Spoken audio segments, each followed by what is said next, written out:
good day, sir. Have a good day, man. Yes, sir. Old mother. Old man? Who the you calling him? Really? You the ugliest two sisters I've ever seen in my life. Check out the wildest, most intense moments on Hardcore Pawn, where customers and staff bring the heat. And also get ready for some serious craziness at the pawn shop. Just another day at the pawn shop where we've got a mix of decent customers and, well, some pretty pathetic ones. Take this guy, for example. He may seem all laid back, but is he really? What you got here? That's a watch my grandmother gave me. Wow, this dude received a watch from his grandma, which is pretty sweet, right? But here's the thing. He's convinced it's solid gold and expects a fat stack of cash for it. Well, let's hook him up with the amount he's hoping for. Let's find out. 500. The problem is, the metal on it is just stainless steel. Well, the metal on it is just stainless steel, so that's disappointing. But how will this guy take it? Yeah, you see this discoloration on the side? No. You don't see the rose? Whoa, hold up. This dude just flat out rejected it without even taking a peek. Talk about a major red flag, am I right? Less than explain. In between the links were gold-plated. The gold plating had rubbed off. The watch had no value. And then this guy's like, can I get someone else to check it out then? Because Les shut down his hopes of getting any cash. Whoa, okay, Mr. Expert. This dude is seriously not happy about it. Value. It does have value. How about your chain? You want to pawn me your chain? Anyway, being the sweetheart that he is, Les brings in another dude for a second opinion, just to be fair. But what happens next is totally mind-blowing and straight up disrespectful. Brace yourself for this one. It's gonna shock you. Does this bozo know what he's doing? Well, I wouldn't really call him names. Seriously, this dude needs to chill and get a grip. I mean, who does he even think he is? Anyway, from that point on, things started spiraling down, and honestly, it's for all the right reasons. 500. Nothing. Stop being a bitch. Now, Les ain't about to tolerate any disrespect, and nobody should. And this jerk is about to experience a dose of his own medicine. And let me tell you, it's not a pretty sight. Check out what Les has in store for him. Give me my mother. Man, come over here and pick this bitch. Oh man, this dude is about to get serious flipping off, I kid you not. You know what goes down with idiots like him? They're in for a rude awakening. You, get him here. Let's go, my man. Have a good day, sir. Have a good Gotta admit, that was seriously hilarious. What did Les have to lose? Nothing at all. But this guy, oh yeah, he got exactly what he deserved. The man just couldn't stop with the curses. Sir, let yourself out. Let yourself out. Oh, you think this was intense? Well, hold on tight because you haven't seen anything yet. Antique statue. Oh, look who's here! It's the cultural collector with his priceless Native American statue. However, the old man wasn't really up for it and geared up for a commentary. Hey, boss, What? come check this out. You didn't notice a 6-foot Indian walk through the door? Chumley, I was looking for somebody to replace you anyhow. Probably get more work out of him. That's stone cold. Oh, of course! Big Guy, the ultimate statue guide, steps in to enlighten about the details of this sacred item. Prepare for a true education, folks. The cigar wooden Indian came to be the symbol for a tobacco shop back in the late 1800s. So the people that couldn't speak English and couldn't read English would know where to go. Wow, that was just some good load of info. But now, it's time to dive into the count of valuations. Let's break out the calculators and start the bidding. I'm not trying to beat you up. If you want to sell it, I'll give you $400 for it. I ain't gonna pay over that. Somebody walks in, wants to give me $6, it's gonna find a new home. That's what I can do. 400 sounds fair. I'll take it. Pinball. Two lads walk into the pawn shop with a relic from the vintage vault, a 1930s pinball machine. Our old man's in for the show. 1933 original pinball machine. 1833 to 1933, a century of progress. This was made to commemorate the 1934 World's Fair, which was held in Chicago. The World's Fair is where they used to show all the new and important inventions. It had the boss all ears, who was really captivated by the ancient Game Boy. And oh boy, Chumley's genius was shining brighter than ever. You didn't know that? No. Most of the time, Chumley is a couple fries short of a Happy Meal. But he does know a few things about these old pinball machines, and I hate to admit it. The question remains in the air. Will our dynamic duo step up to the plate for this epic purchase? Or is it just another round of the to and fro? Time will tell. Bottom line is another. If you want it, you got $1,000. If not, I really appreciate you bringing it in. I think it's a bit of rubbish, but you know what? Let's do it. All right, John. Thank you. Chumley, you want to do the paperwork? It's a good job. Moving on. Which has two heads? So what we got here is a Russian order, and that's what this medal represents. It's a piece of history that dates back 800 years. Pretty neat, huh? Well, neat in the sense of 800 years of Poland's struggles, constantly being conquered, reconquered, and fighting for their freedom throughout their entire history. Users also shared how this whole episode reminded them of their beloved history classes back in their school days. It brought back memories of learning about the triumphs, tragedies, dramas, and even the occasional humor that filled those lessons. With the background story out of the way, Rick finally gets down to the burning question. What's the day? So we're talking about a medal of Fabergé quality here. Crazy enough to give Rick some hope. Sadly, Craig has some serious concerning news for him. Apparently, the market for this specific medal is pretty thin. He can't cash, but hey, Craig's always got a solution up his sleeve. So he stopped to meet Rick and brought with him some exciting news. He got in contact with a guy in Germany who has a box for this medal, has the ribbon for it, and even the breast star. It's all part of a set, you see, but there's a big hole in the guy's box, specifically for the neck order. And Craig just knew that he finally found a potential buyer for the medal, someone who needs to complete their set. Now, both the parties are ready to strike a deal. One person made a comment praising the honesty of Craig, noting how he offered a price range for the medal that matched its actual value of $30,000 to $40,000. Despite knowing that Rick had only paid $6,000 for it, Craig could have easily offered a lower price, like $12,000, and made a huge profit. But instead, he respected Rick and still managed to make some money while being fair. This man named Randy walked into the store with a huge-ass vending machine. He believes that his machine is from the 1940s. Candy? Yes, sir. You know who loves candy, right? This guy. Well, Chum, we know your love for candies, but is this deal as sweet as them? This machine sure has Chum's heart, but Randy doesn't even know if it works, and neither does he have the keys to it. Well, let us look into what Chum thinks about it and whether he thinks it would be worth the cost. Just taking a look at it, I mean, it looks pretty rough shape. There is a lot of rust on it. It sure needs a good restoration, but Randy wants $1,000 for it. Man, it already needs so much work to be done. I personally don't think it's worth investing so much, but who am I to suggest? Oh, how the Chum had been schooled by experience. A lesson etched deep into the fibers of his being. Scarred by past misjudgments and Rick's scoldings, he now approached each decision with newfound caution. But hold on to your seats, for the words that spilled from the expert's lips were nothing short of astonishing. Get ready to be astonished, for the expert's revelation is nothing short of extraordinary. Okay. Whoa. Oh boy. Right? The guts are missing. So what this needs... Man, it is empty inside. All the mechanisms are missing. The expert saved Chum's ass today on this one. The expert adds that in this condition, the machine is max $300. Whoa, that was a low blow for Randy, it seems. He cannot believe the price dropped from $1,000 to just $300. Up and running and painted, obviously. 4,500. 4,500. Okay. Well, this machine is asking too much. Chum noticed it and got the bargain straight from $1,000 to $75. And they just shook hands on $100. But a deal is a deal. Let's see how Chum restored it and made it a good sales machine for his own bars.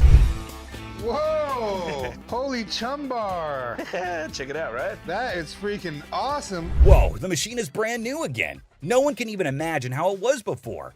And I know you're thinking no one got furious here. But hey, the video doesn't end here. You see, Rick was not so happy about the sweet gift lying in the garage. Why are your candy bars in it? That's the gift it keeps on giving, Rick. That thing, you can sell it for $6,500 today. Dollars off it every day for the rest of its life.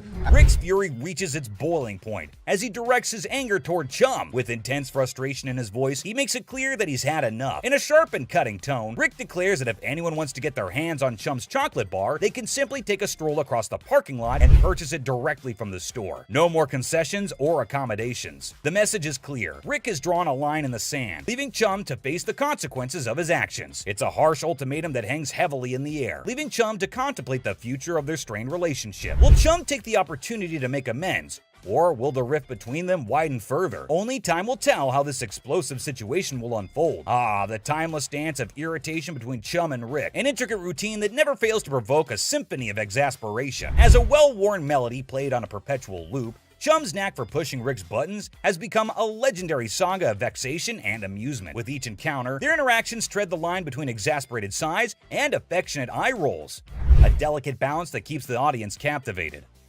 The sparks of frustration fly freely, igniting a wild dynamic that has become an integral part of the show's charm.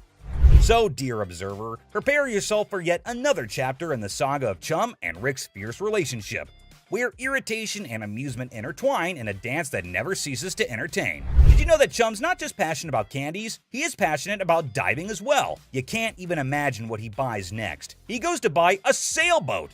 Yes, you heard it right, a full sailboat. Rick was unhappy about the candy machine. You can't even imagine how he's gonna react to this deal. Give you that. The weight of anticipation hangs heavy, like a dark cloud looming overhead. In the midst of this suspenseful moment, Rick's anger simmers beneath the surface, ready to erupt like a volcano. The stakes are high, and the consequences of Chum's potential misstep could be dire. Prepare to have your mind blown. Have you ever heard of a street-legal pirate ship? No worries if you haven't, because it was a revelation for me too. Picture this, a captivating vessel that sails through the streets instead of the high seas. This audacious individual is actually selling a pirate ship that doesn't navigate water, but instead driven around during parades and events. The sheer novelty of this concept is enough to make your jaw drop. Can you imagine the spectacle of a fully decked out pirate ship roaming the streets, spreading swashbuckling cheer and captivating onlookers?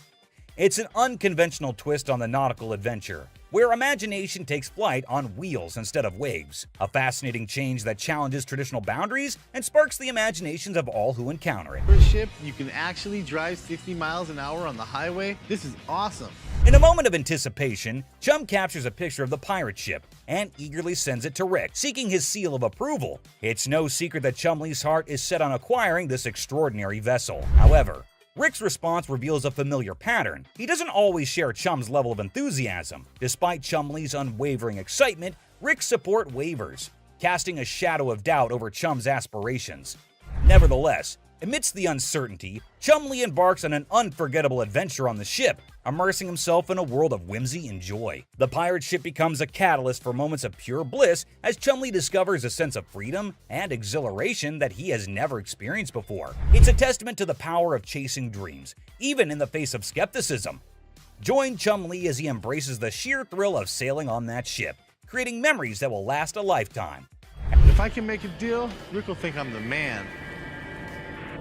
As the wind tousled Chumley's hair and the weather played its part, a symphony of elements converged to enhance his adoration for the float even further. Each gust of wind whispered its approval as if urging him to embrace the exhilaration that danced in the air. The perfect weather conditions seemed to align, creating an enchanting atmosphere that heightened his connection with the pirate ship. With every passing moment, Chumley's affection for the vessel grew as if it were infused with magical essence. In the midst of it all, Chumley savored the joy and freedom that enveloped him, cherishing the sensation of pure bliss as he sailed through the streets on the ship that had captured his heart. As Chumley eagerly awaits Rick's response, hoping for validation and support, his heart sinks when he reads the crushing words that appear on his screen. Rick's text delivers a blow that pierces Chumley's enthusiasm, leaving his spirit wounded and his dreams deflated. The message, like a dagger to the heart, shatters the joy and optimism Chumley had been clinging to. The heartbreaking reality sets in as he realizes that Rick's words don't align with his own deep-rooted passion for the pirate ship. It's a moment of profound disappointment as Chumley grapples with the stark contrast between his own excitement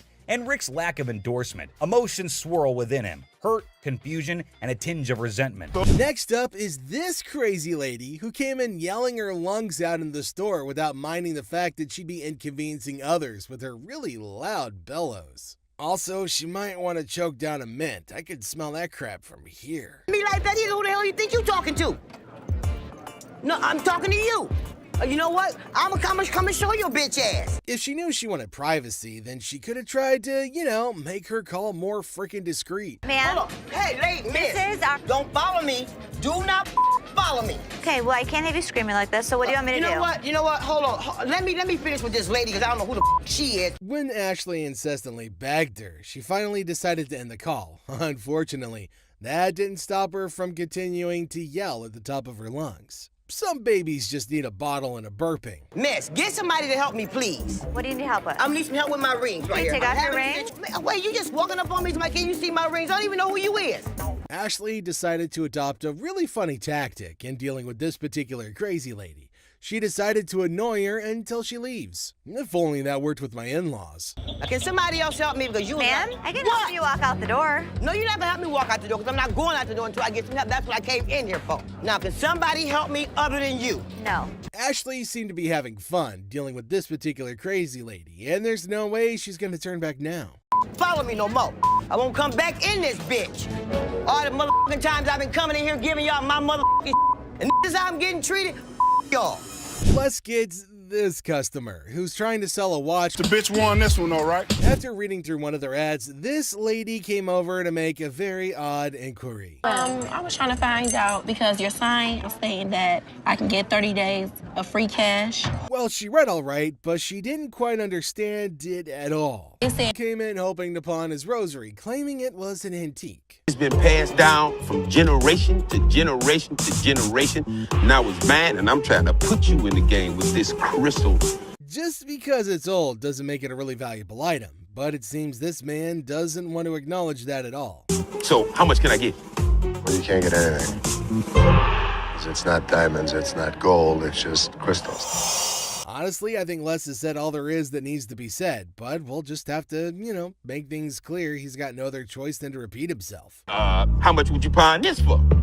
I won't take that in pawn because we only take precious metal. Well, this is precious. To you.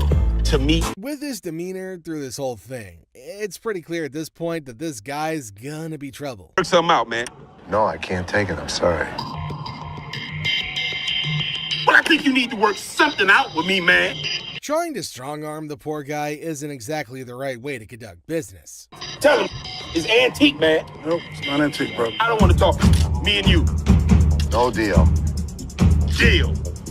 No deal. He's been introduced to the antique expert. Now it's time for the antique expert to introduce him to the door once again. Let's talk about it on the way out the door. Hey, hold on, man. Hold on, brother. Hold on, man.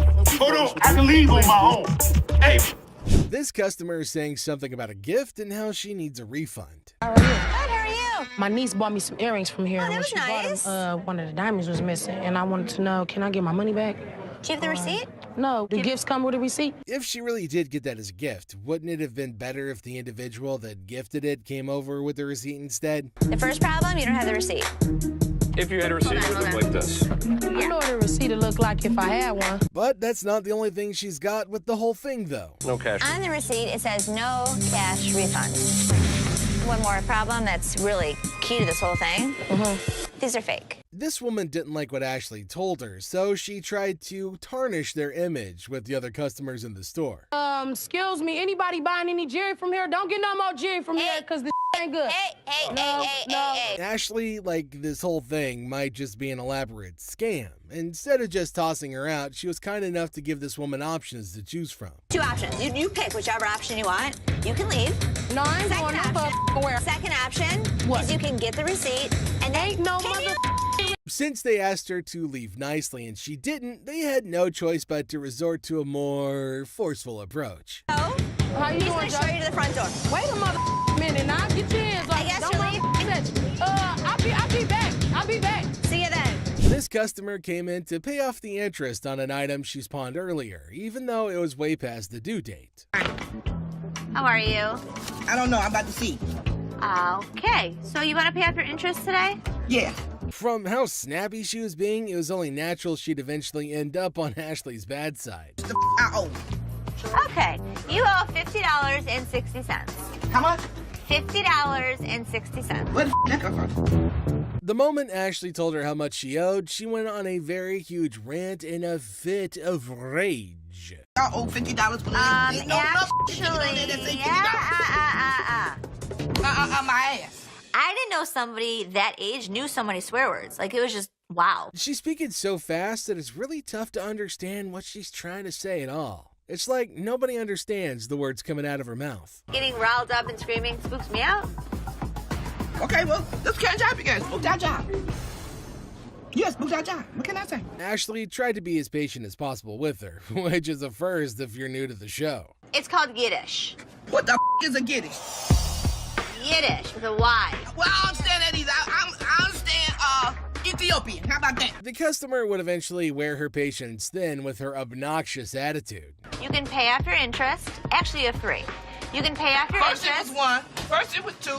Now it's three. Can you please make up your damn mind and tell me what the I gotta do? Just like she's always done, Ashley decided to screech her answers back in an attempt to match your energy, since her previous attempts didn't really get very far. Okay, then go pay $50.60 and come back when you want to. Is your boss at? I'm the boss. Now what? Looking a bit worse for wear, this customer brought in a set of fur coats. I'm good. How are you? Well, actually, I got bills to pay. I'm trying to get rid of some things. So how much money do you need? I need about $415. So $415?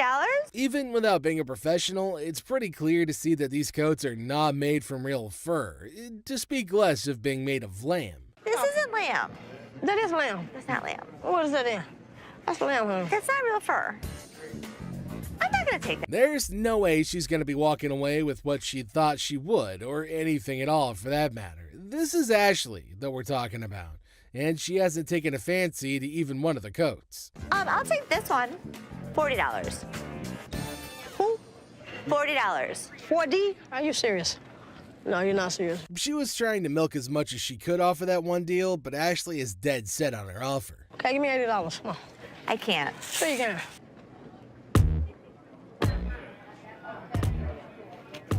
To make sure that things were cool, Byron decided to move closer, the big snuggle bear that he is. Big boy, I like big boys, yeah. You gonna climb up on you, huh? Yep. I say. Ooh, wait, don't get scared now. Come on, run around with you, baby. Who's that there? Of all the customers he's met, this lady's probably the first one who's walked out of the store in a very jovial mood. Come on, keep your eyes on the prize. Yeah, baby. Took it. So this customer walks into the pawn shop looking visibly upset. As usual, Ashley greets him and asks how he's doing.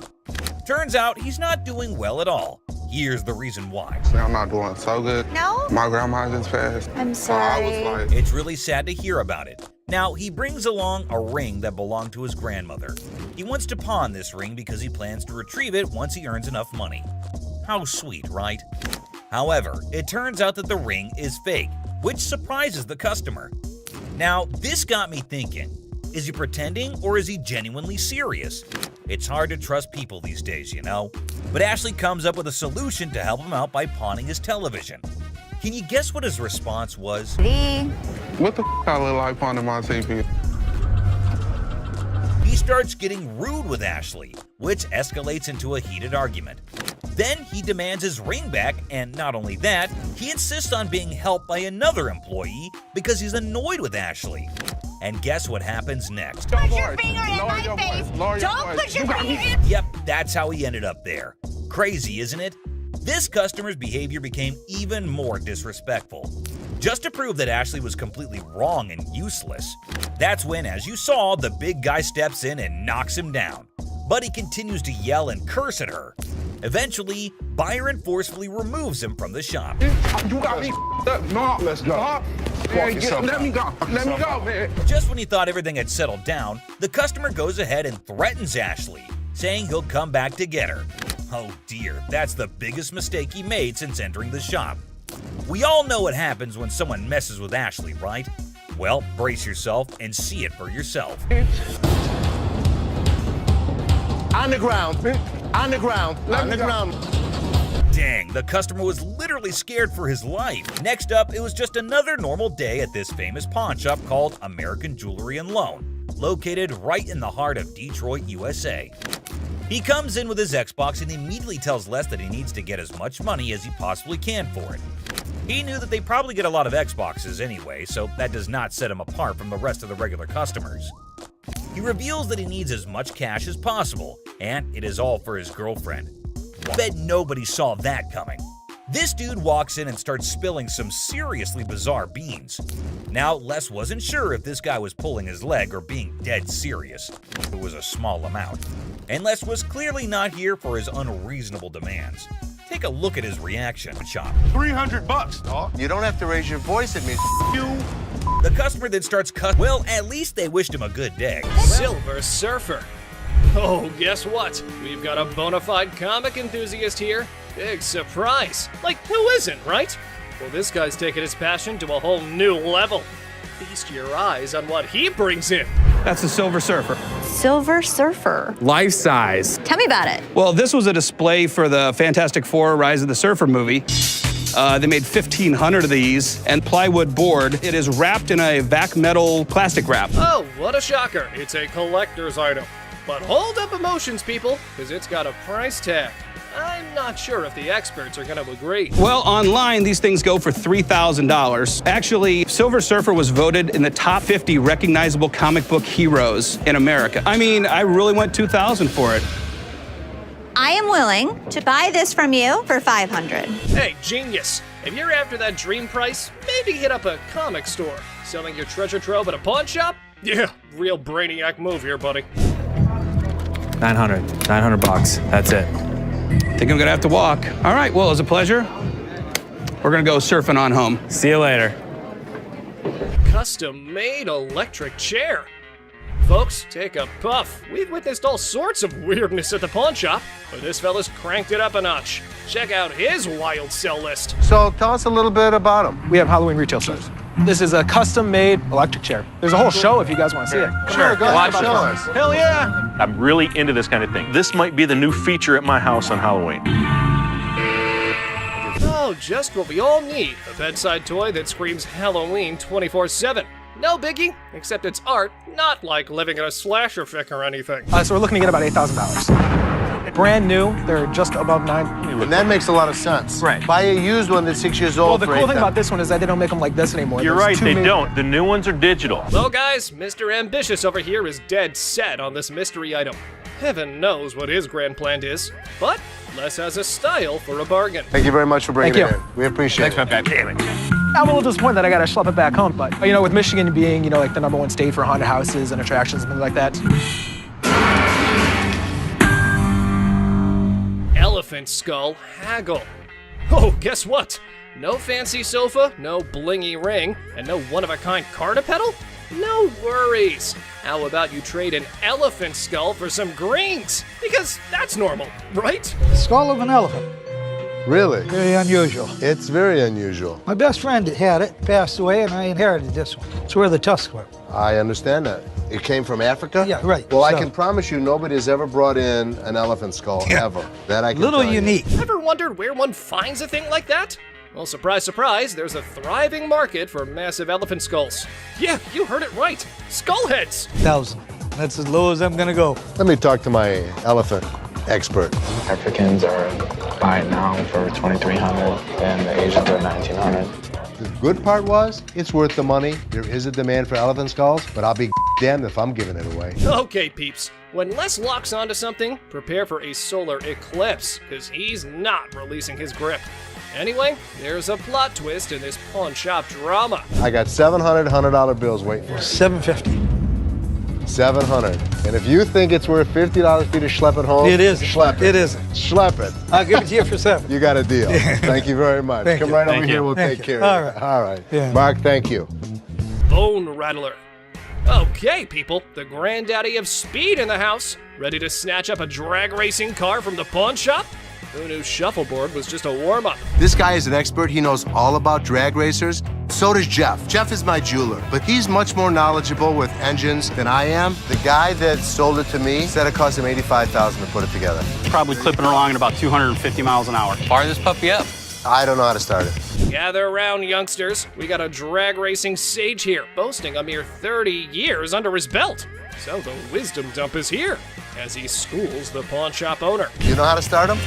Sure. I knew you did. How long have you been racing dragsters? For about 30 years. Oh. You ready for this? I'm ready when you are.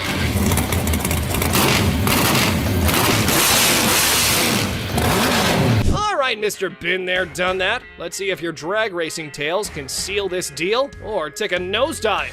Now, coming straight to the negotiation. 20 grand. 7,500. I don't think so. If you give me the money today, 15,000. I'll throw the skeletons in for free. We have a deal for 15,000? I guess so. Thank you very much. Have a good Enjoy day. your new car. Mechanical Bull.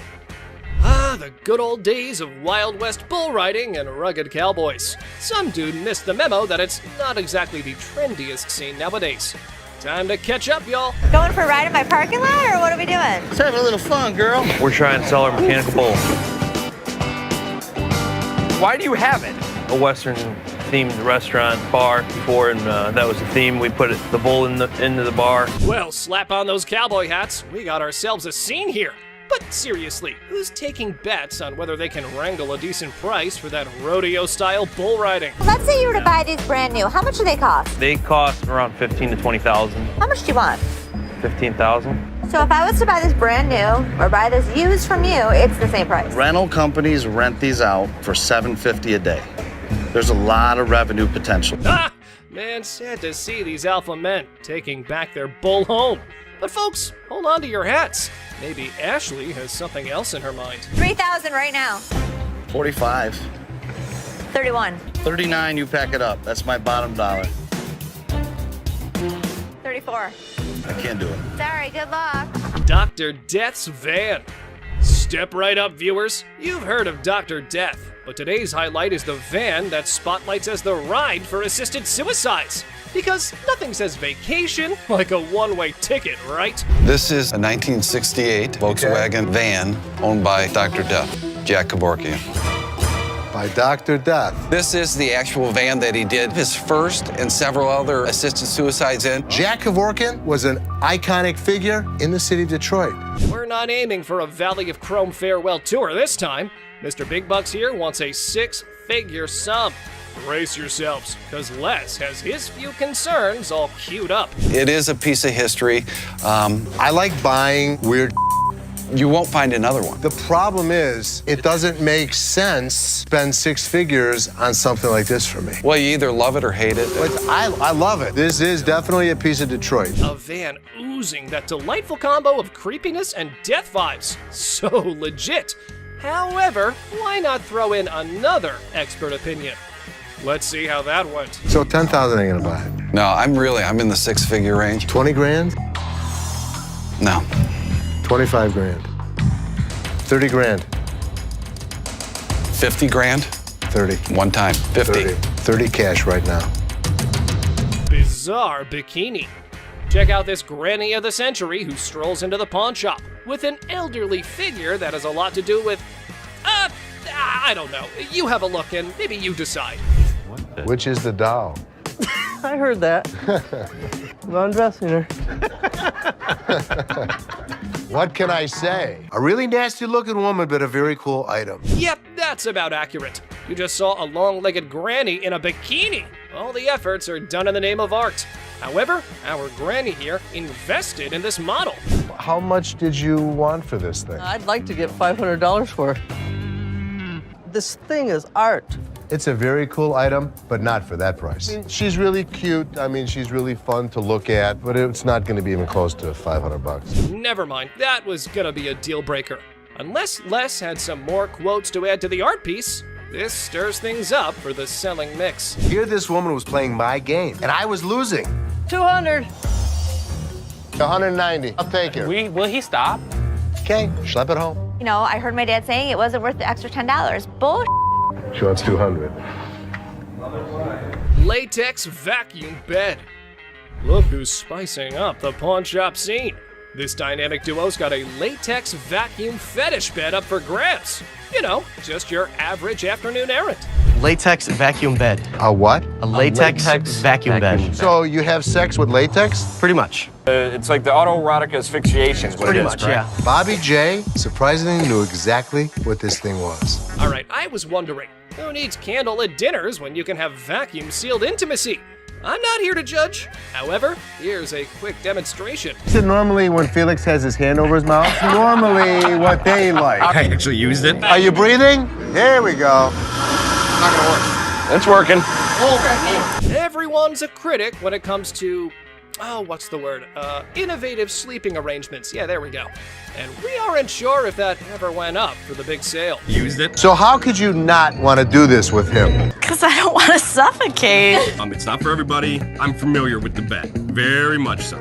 Just imagine having sex and he don't have to hold you. Perfect. Well, now we got that out of the way. The singlet looking like he wore it backwards. Now there's a really timid looking young lady behind him who doesn't look happy at all.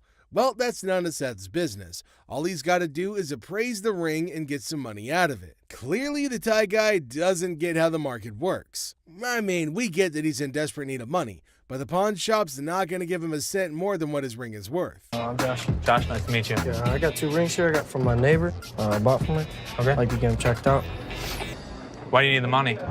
I need to pay my court fees. I got a DUI, crashed my car. Well, her car. I took her car with a couple friends. Things become awkward when Josh can't stop shutting his girlfriend up. Like, this dude is just a teen and he's got this kind of an attitude. What's going to become of him when he grows up to be a man? Perhaps he might then go physical with women. Honestly, this is ridiculous. Like, he's at fault for smashing the car, and yet he can't stop running his mouth. Tell him what it is. No, don't tell me what to do. Stop talking. Stand behind me. Whoa. What? What's the problem? To understand behind me. This overinflated ego giant sack of crap is gonna need some disciplining. He isn't even grown, for Christ's sake. Like, where did he learn this nasty attitude from? Now, Seth isn't interested in the transaction anymore. He's already disgusted by this kid's attitude. Honestly, who wouldn't be? I gotta say, it's really satisfying to watch the guard drag him out of the store. You know, if he can't fix his attitude, he shouldn't expect anyone to tolerate him. The simple truth is that girl has got to wake up, and this boy needs to grow up. Stop talking. Dude, seriously, why are you such an ass? No, you need. No, I don't need to. You're my store. It is my property. business. It's not your property. Do I She's your tell own your person. property what to do? You Get out. Make me get out. Yeah, I will. Make me get out. Right now.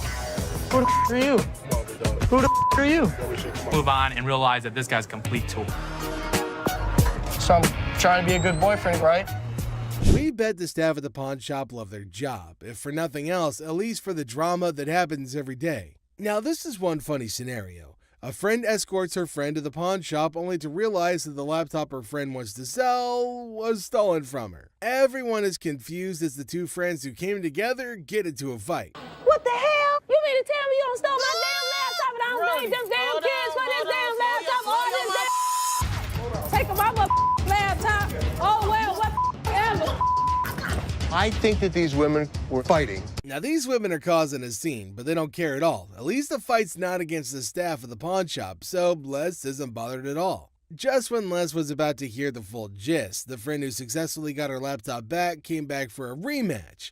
Les is standing looking lost. My laptop. You walk your punk ass home, bitch. I got some all this time, and I'm thinking these down. He didn't got my. The funniest part of it is that the friend who threw things missed them all. She could steal her friend's laptop, but she can't even throw a can at a target? Now, on second thought, this lady's audacity is pretty insane.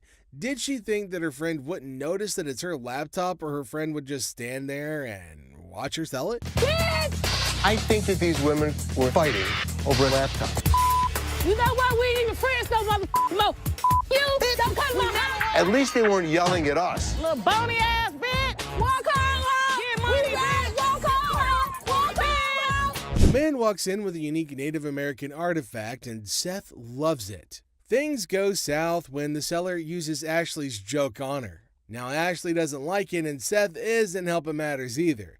The problem is that Ashley is too emotional to be a businesswoman sometimes. So the pawn shop loses an artifact because of an innocent joke that was even apologized for. And to think that Ashley started it makes it even more ridiculous. How you doing? Got a few Native American artifacts here for you.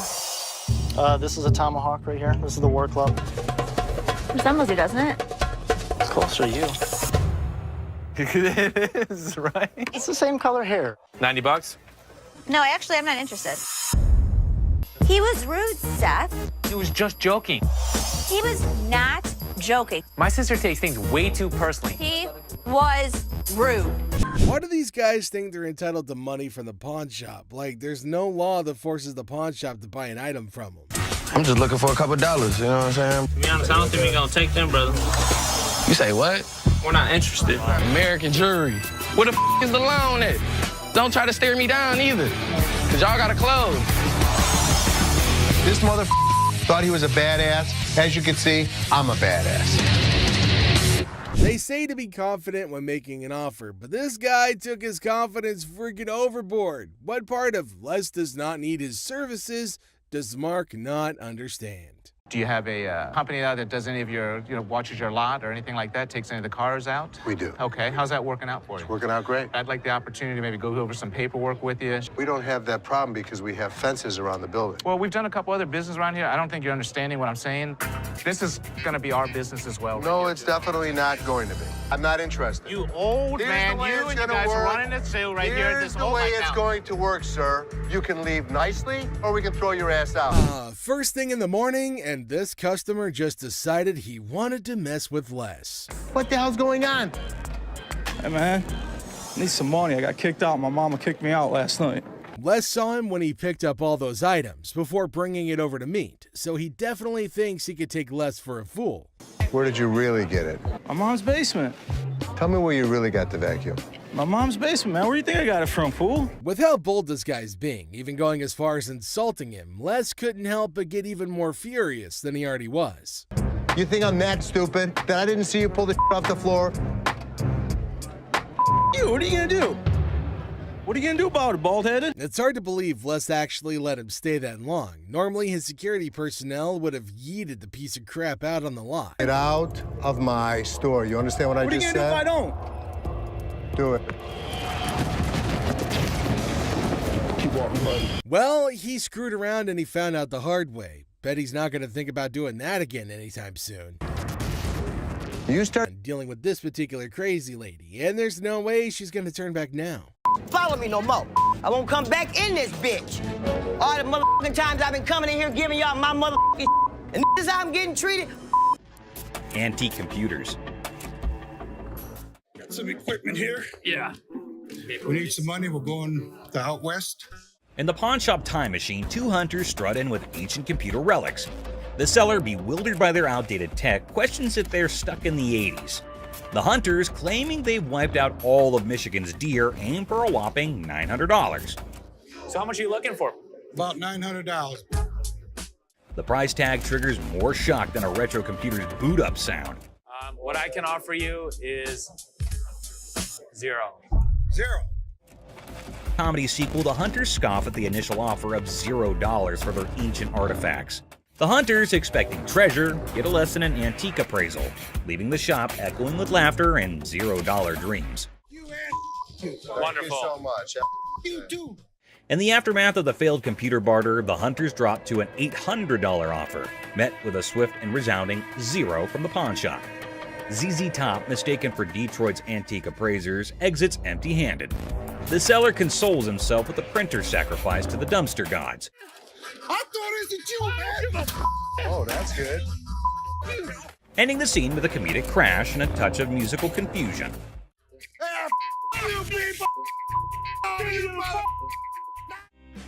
Plump man. Hi. Hi, how are you? Brian, I'm Les. Nice to meet you. I need to get a watch for my wife's anniversary. In Hardcore Pawn, Les Gold faces off with a cheerful, plump customer aiming to sell a watch for his wife's anniversary. Les, ever witty, discovers it's their anniversary too. The old man deadpans 25 years, prompting Les to hilariously inquire, "How many happy years, man?" Laughter ensues in this pawn shop comedy. How many years you been together? 25 years. Oh, okay. How many good ones? The pawn shop guru checks out the watch and drops a bomb like a comedy bombshell. How'd you even get this? It's like a fake superhero. Now our chunky hero looks puzzled, like he just missed the joke. But no giving up, he starts haggling like, okay, what's your I don't believe it's real price? Okay, I don't think it is, but if you say it is, well, what are you going to give me for this? I want to trade for a watch.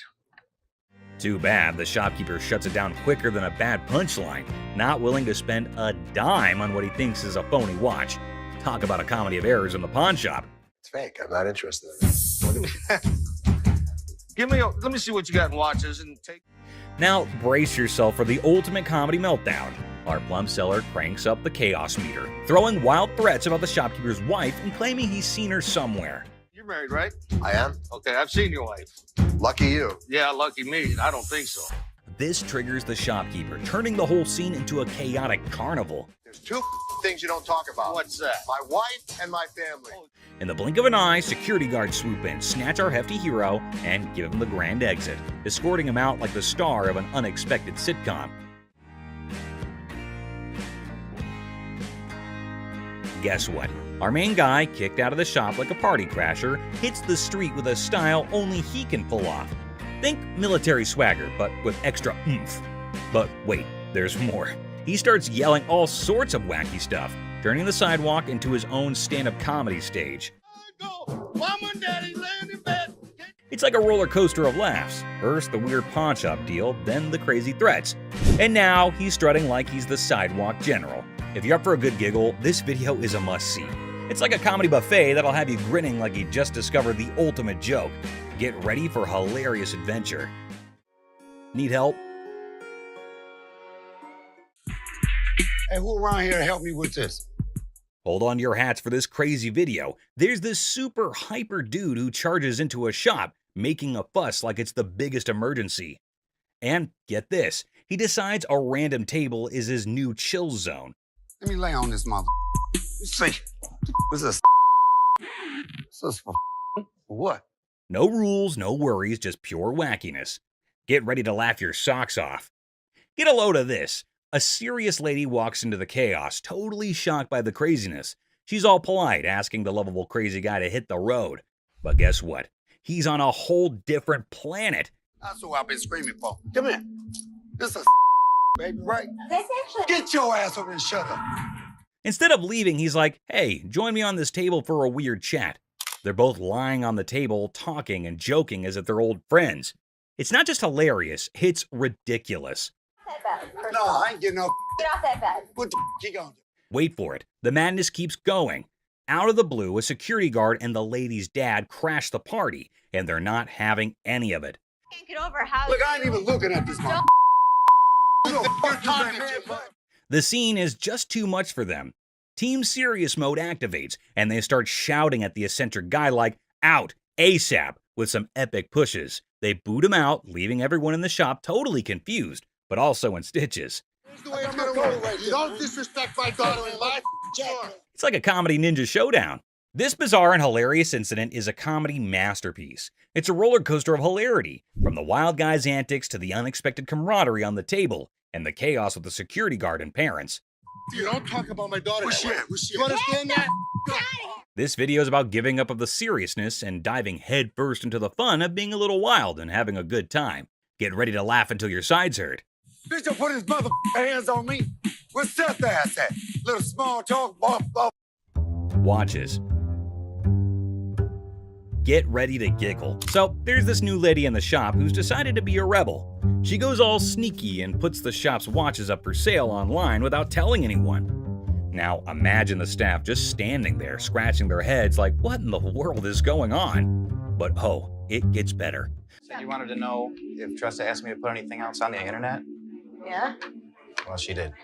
This concerned guy sprints to the owner like he's in a marathon, spilling the beans about the lady's secret watch-selling mission. It's like a comedy of errors in a local shop, and you won't believe how funny it gets. She asked me to put a watch on the internet. She didn't ask me, no. John came up to me. She didn't ask you? Hang tight. The boss decides it's showdown time with the troublemaker. Picture this. The crazy lady, completely clueless about her mischief, storms into the room and starts arguing with the puzzled staff. I didn't ask So you. he wouldn't just offer it. Right. You said to come to one of you guys. Well, before I would have bought it, I would have came. She's all like, I'm just an employee, not the owner. It's like a sitcom gone wild in that local shop, and you won't believe how absurdly funny it gets. Was it a possibility? I pulled it out. Okay, you went around the bush and kind of asked them. Hold on to your laughter, because things go from crazy to cray-cray. The lady trying to make a grand exit dramatically throws her keys at the owner. It's like a superhero tossing a cape, but with keys. I wasn't even sure if I was going to. It's fine.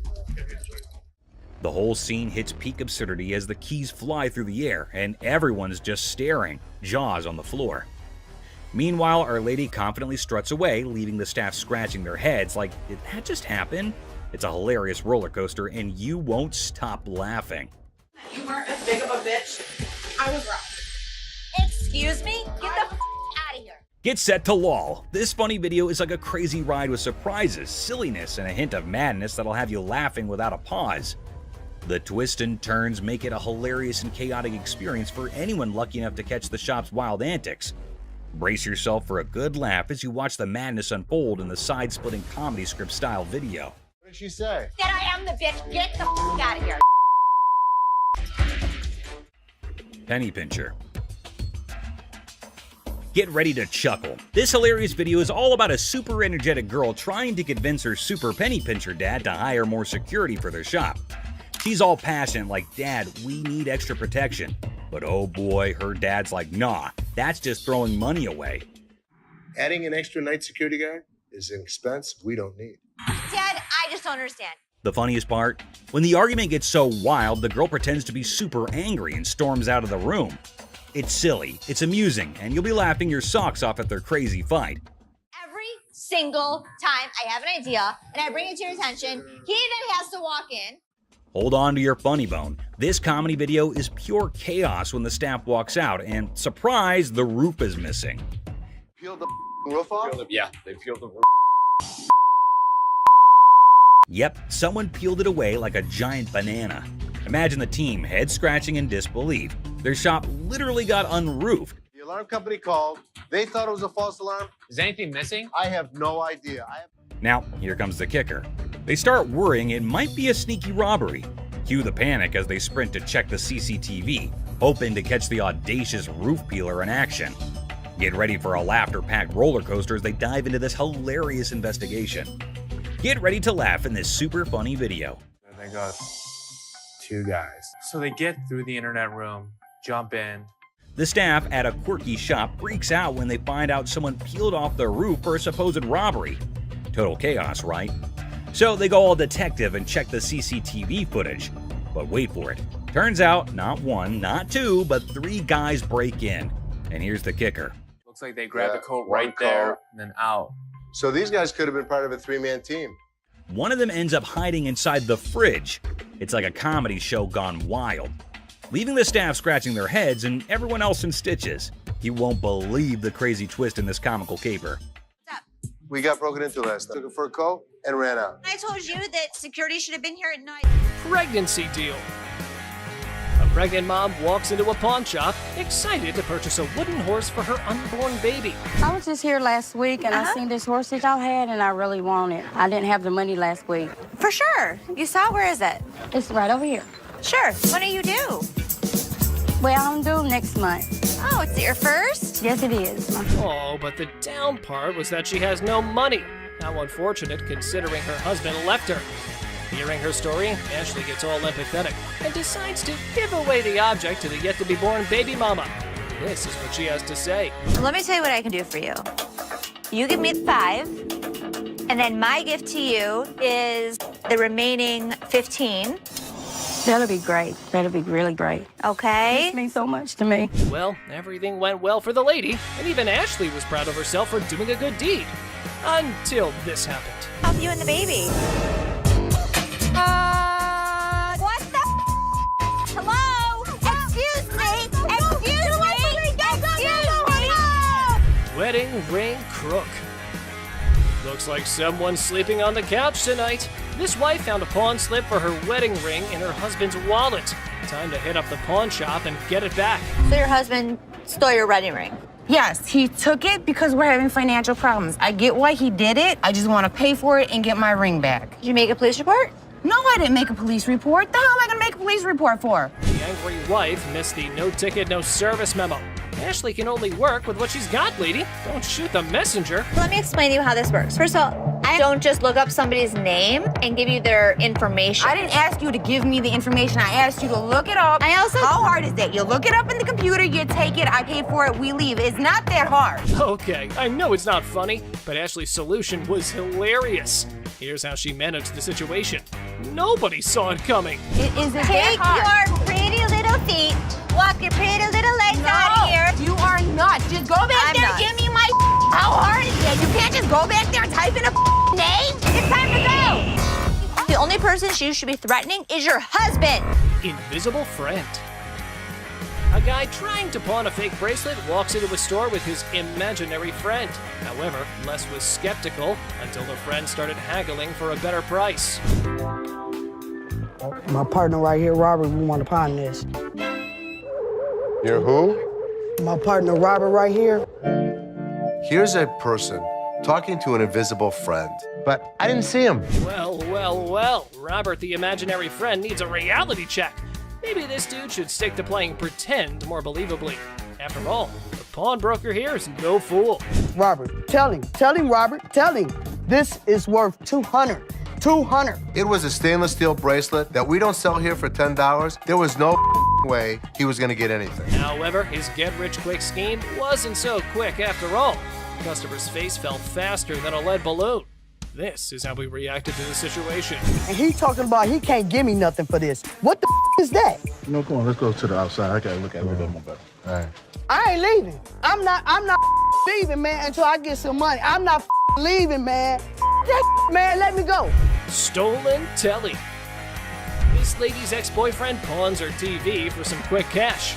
With determination, she enters the pawn shop and confidently declares, "I'm here to rescue my kidnapped TV." I need to get my stuff, my 2 TVs. I need your ID or the tickets. I don't have no ticket or no ID. My stuff was stolen and pawned from my boyfriend. We need him or the tickets. Or... What you need him for?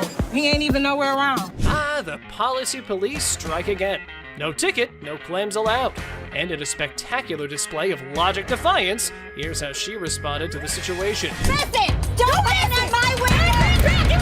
Bitch! What, if I'm gonna have to get ratchet? You don't pound on my window! Yes, I can! No, you can't! Oh boy, it seems like someone stirred the hornet's nest. But fear not, Ashley swiftly shut down those threats like a master conductor. Lesson learned, universe.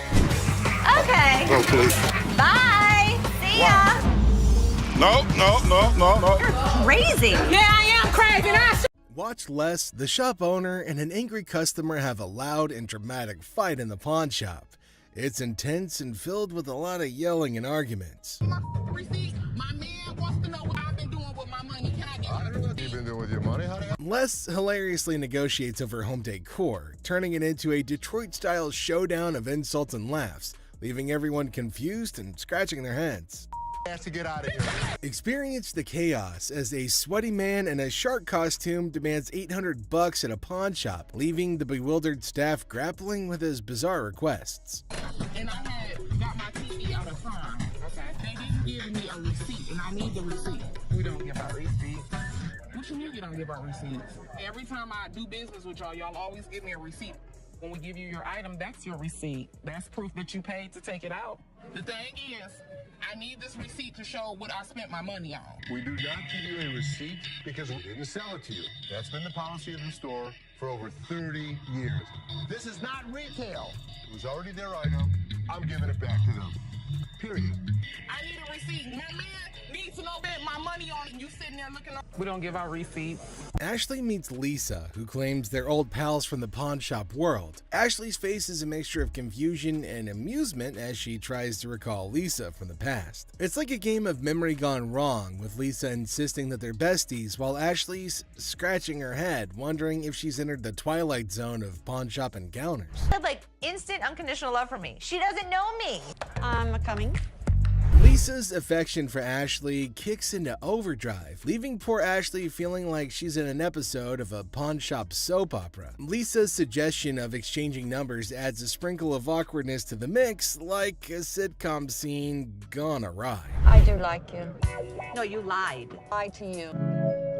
I mean, it's just a suggestion. Ashley gives into the madness, agreeing to pawn Lisa's chain with a smile plastered on her face. It's the kind of absurdity you can only find in a pawn shop where deals are made amidst deliberations of unconditional love and compliments about dental hygiene. And the scene. So, How much did you get on this? I get the last time 120. Okay. Bizarre encounter unfolds as a man dressed in a sweaty shark costume barges into the pawn shop demanding $800 for the costume. Identifying himself as Les, the man claims to be a professional mascot by day and a dancer by night, specializing in hyping up crowds for shark fights. His erratic behavior and peculiar demands leaves the staff bewildered and grossed out, especially when he tries to persuade them to try on the costume despite its unpleasant odor. I need my money. What? Hi, I'm Les. How are you? I've been better. It's about 100 What's your degrees in this name? thing. Greg. Hey, nice to meet you. This is Ashley. Hi. You're dressing up like a shark. Is it what you do for a living? Yeah, I'm a professional mascot during the daytime. At night, I'm a dancer. Shark fights. Shark fight. I've never even heard of what this guy was talking about. This thing, it just brings out the $800. That's all I want. This guy is so bizarre. So. Try it on. Real quick. Try it on. Smells. It does. How do you know it smells if it's I not can on you? smell it. It does smell. Oh, boy. Les persists in his demands, insisting that the costume is unique and irreplaceable, despite comparisons to generic Halloween costumes. To demonstrate its allure, he persuades an employee named Rick to try it on, claiming that it'll make him feel empowered. But then something strange happens. Another worker interrupts, reminding Les of an earlier deal and pushing him to speak with his father. The customer becomes more hostile and threatens the crew with horrific imagery as tensions rise. No, you can't get this in a Halloween. Does this look like a Halloween costume? There's only one of these in the whole world. $800. Hold on, you're missing something, dude.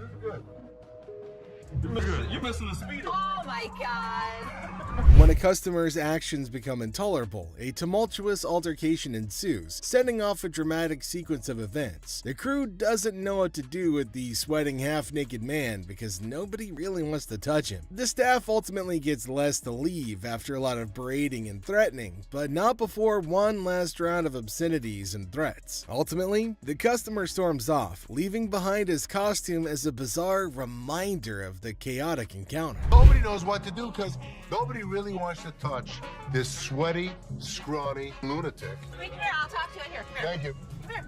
Don't. Left fist hospital, right fist cemetery. Which one you want? Pick it.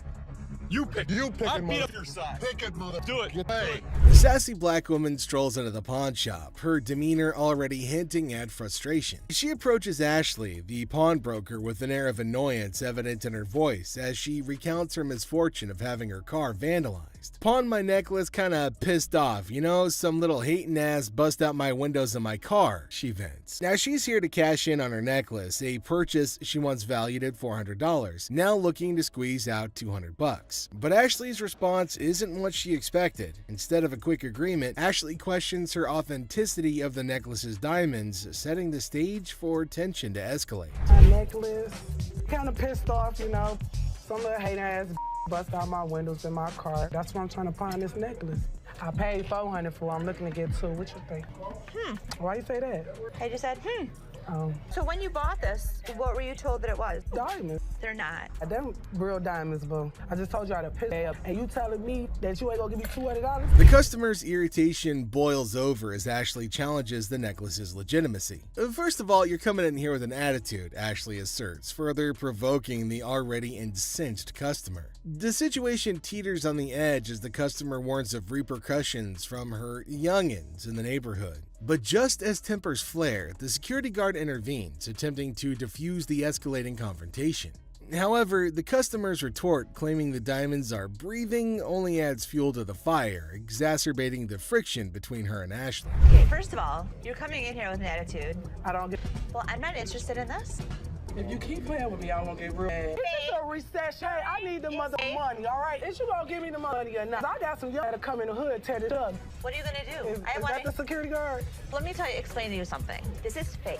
Don't you see? The diamonds is breathing. The diamonds are breathing? The diamonds is breathing. Are you serious? As tensions peak, the customer's threats and insults intensify. "Get out of here, you ain't gonna give me my necklace," she snarls, her anger palpable. The situation spirals out of control as she lunges towards Ashley, prompting the security guard to step in decisively. With firm hands, he escorts the irate customer out of the store, her voice echoing her fury even as she's forcibly removed. The scene ends with a chaotic crescendo, leaving Ashley to exhale a sigh of relief as the door slams shut behind the departing customer, bringing an end to the tumultuous encounter. Get out of here. You ain't gonna give me my necklace? Here you go. You ain't. Don't touch me. Oh, I'll catch you outside, you dirt. No, you better not touch my nigga. I'll beat your tall, gumpy ass up. I shoot her ass up. Les gets a visit from a guy claiming he's on a mission from his wife to find furniture. A husband sent on a quest for home decor by his better half sounds like a scene from a comedy. Now, Les is prepared to negotiate, but as soon as they begin looking through the goods, things get hilarious. Well, here's the deal. I just moved from New Jersey. My wife and I, we just bought a house, and she sent me here. She said, see what you can pick up. Perfect. Let's find some. You gonna clean all that up before I buy it? That's why it's so inexpensive, right? Really? Yeah. I gotta tell you, man. We have used furniture that's used. Yeah. That's why it's $397.77. Really? Well, I only got $200. The customer isn't overly impressed with the couch's condition. Although he has a budget, he's unwilling to spend money on something that appears to have been through a muddy wrestler's match. The banter gets funnier as the customer tries to negotiate while Les defends the integrity of his used furniture. All right, man, let me try, man. I'll tell you what, my shoes are cleaner than this couch. Then don't buy it. Make me a deal. I got cash in my pocket, man. Wow, Come on, man. $200. Come on. The customer's insults towards Les and his family turn things from funny to completely ridiculous. It resembles a farce gone wrong, with insults flying more quickly than a tennis match. Les, ever the professional, maintains his position, but the level of absurdity is escalated by the customer's attitude. This is not the way we operate in New Jersey. What kind of operation you guys going on, man? I bet you're not here far. This was actually my couch. We had it reupholstered and I gave it to Ashley. Is that right? Yeah. Is that your daughter? That's my daughter. She must be nasty, too. What did you just say? Don't make my... Come on, man. This is how we do it in the deep. The customer's rudeness hits a peak, and Les puts his foot down, Detroit style. It's a showdown worthy of a Wild West movie, complete with threats and a swift exit. The customer's departure leaves everyone scratching their heads, wondering what had just happened in the wild world of pawn shop negotiations. I got $200. Yes, sir. I'll go someplace else. That's the dirty D right there, baby. Where'd he go? I think he went back to New Jersey, sir.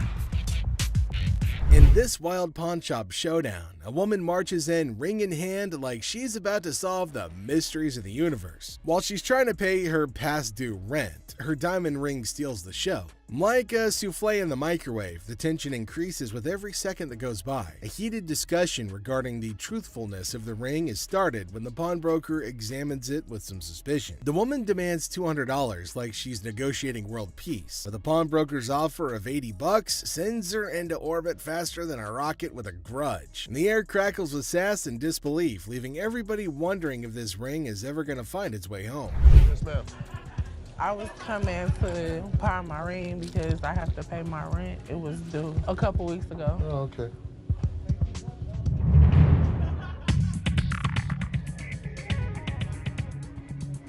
Why you keep looking at my ring like $80? $80. I'm not just about to let you have this for $80. And I paid $500 for this ring. I mean, what, you want the studs on my lip or something? But I'm saying you gonna give me $200 though. That's the only way I'm gonna. So you gonna give me $200 or not? The woman drops a bombshell just when you think the drama's reached its climax. She hasn't given up her ring for pennies. She challenges the pawnbroker to either pay her $200 demand or face the repercussions. It's similar to seeing a high-stakes poker match, but with more bills that are past due and, lip studs. The standoff reaches its zenith in tension greater than that of a family-sized lasagna, and everybody's left wondering who's gonna blink first.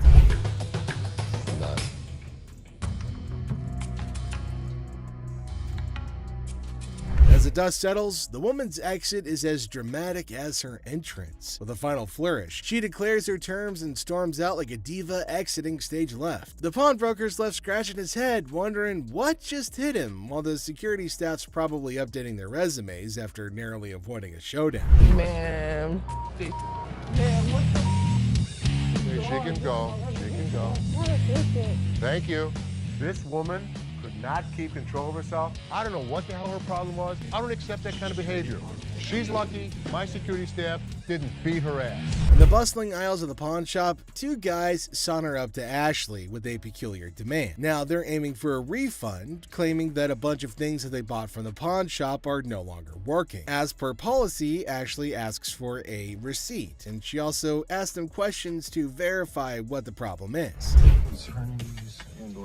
For a refund. When we got to our work site, it just stopped working. We're in the construction business, declared one of the customers, with all of the air of a seasoned foreman. Now Ashley was asking, her suspicions peaked about where the power source was. At the work site, of course, was the swift reply, a tad too rehearsed for Ashley's liking. Smelling something fishy, Seth and Les united in their quest for truth. So Seth, being suspicious, decided to plug in all the gadgets to test to make sure that they work. And lo and behold, they worked just fine.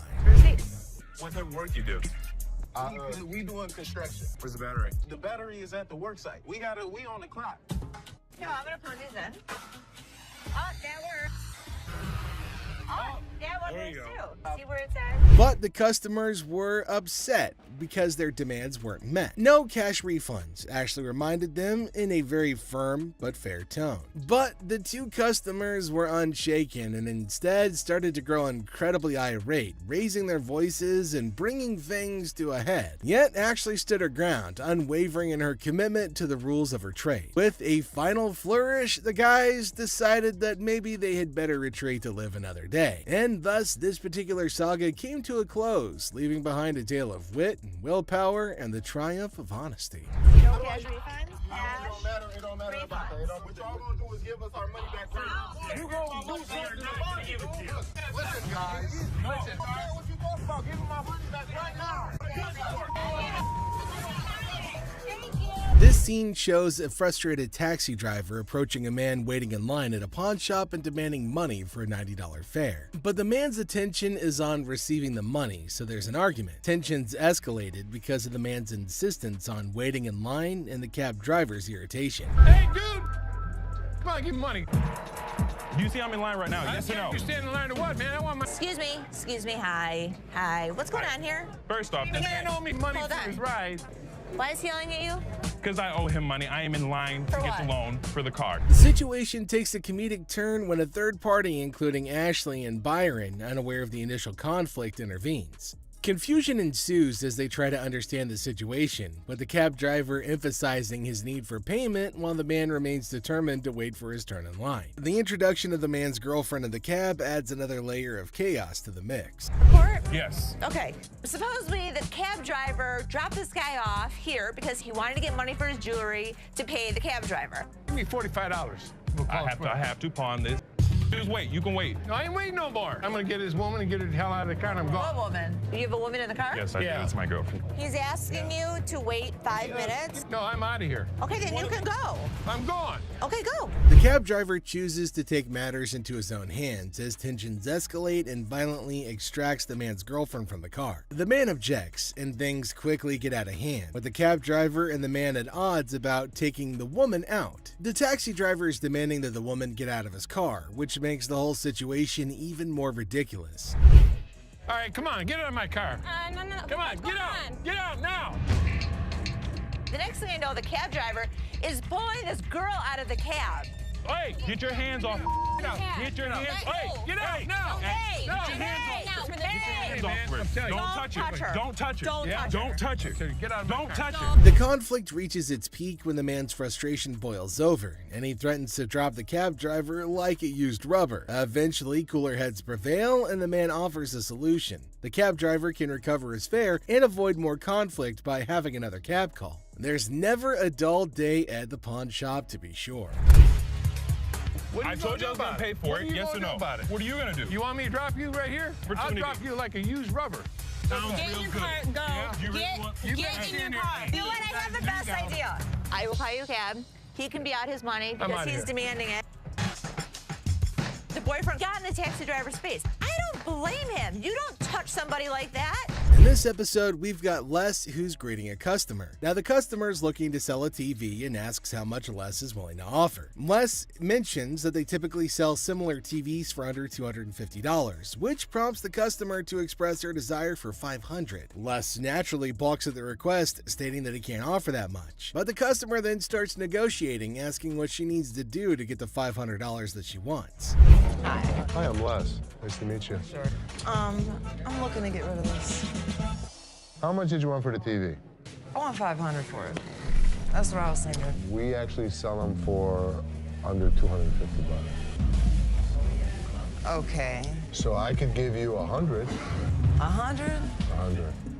I need $500. And I wish I could give you 500. What do I gotta do to get you to give me $500? In a comedic turn, the customer suggests her breasts as a bargaining chip, asking if they're worth $500 to Les. Les, to his credit, responds with a little bit of a bemused expression, indicating that, sorry lady, they're not. The customer confidently asserts that her breasts are valued at $7,500, but Les remains unimpressed. He remarks on her attempt to negotiate with her boobs and expresses disbelief at her strategy. The customer, undeterred, insists that she never played dumb before provocatively suggesting that she's all there by flashing her breasts. Are these worth $500 to you? Not really. No, these aren't worth $500. Really? There's $7,500 for these, okay? $7,500. I want some. He was one of those people that tried to negotiate. What can I say? Les maintains his professionalism, refusing to be swayed by the customer's unconventional tactics. He humorously remarks that anybody who flashes their breast in a store must be all there, to which the customer confidently agrees. However, Les ultimately declines her offer, suggesting that she go elsewhere. Oh, I am all That's there. what I just said, and I could see. All there. You were all there twice. Thank you. Forget it. Thank you very much.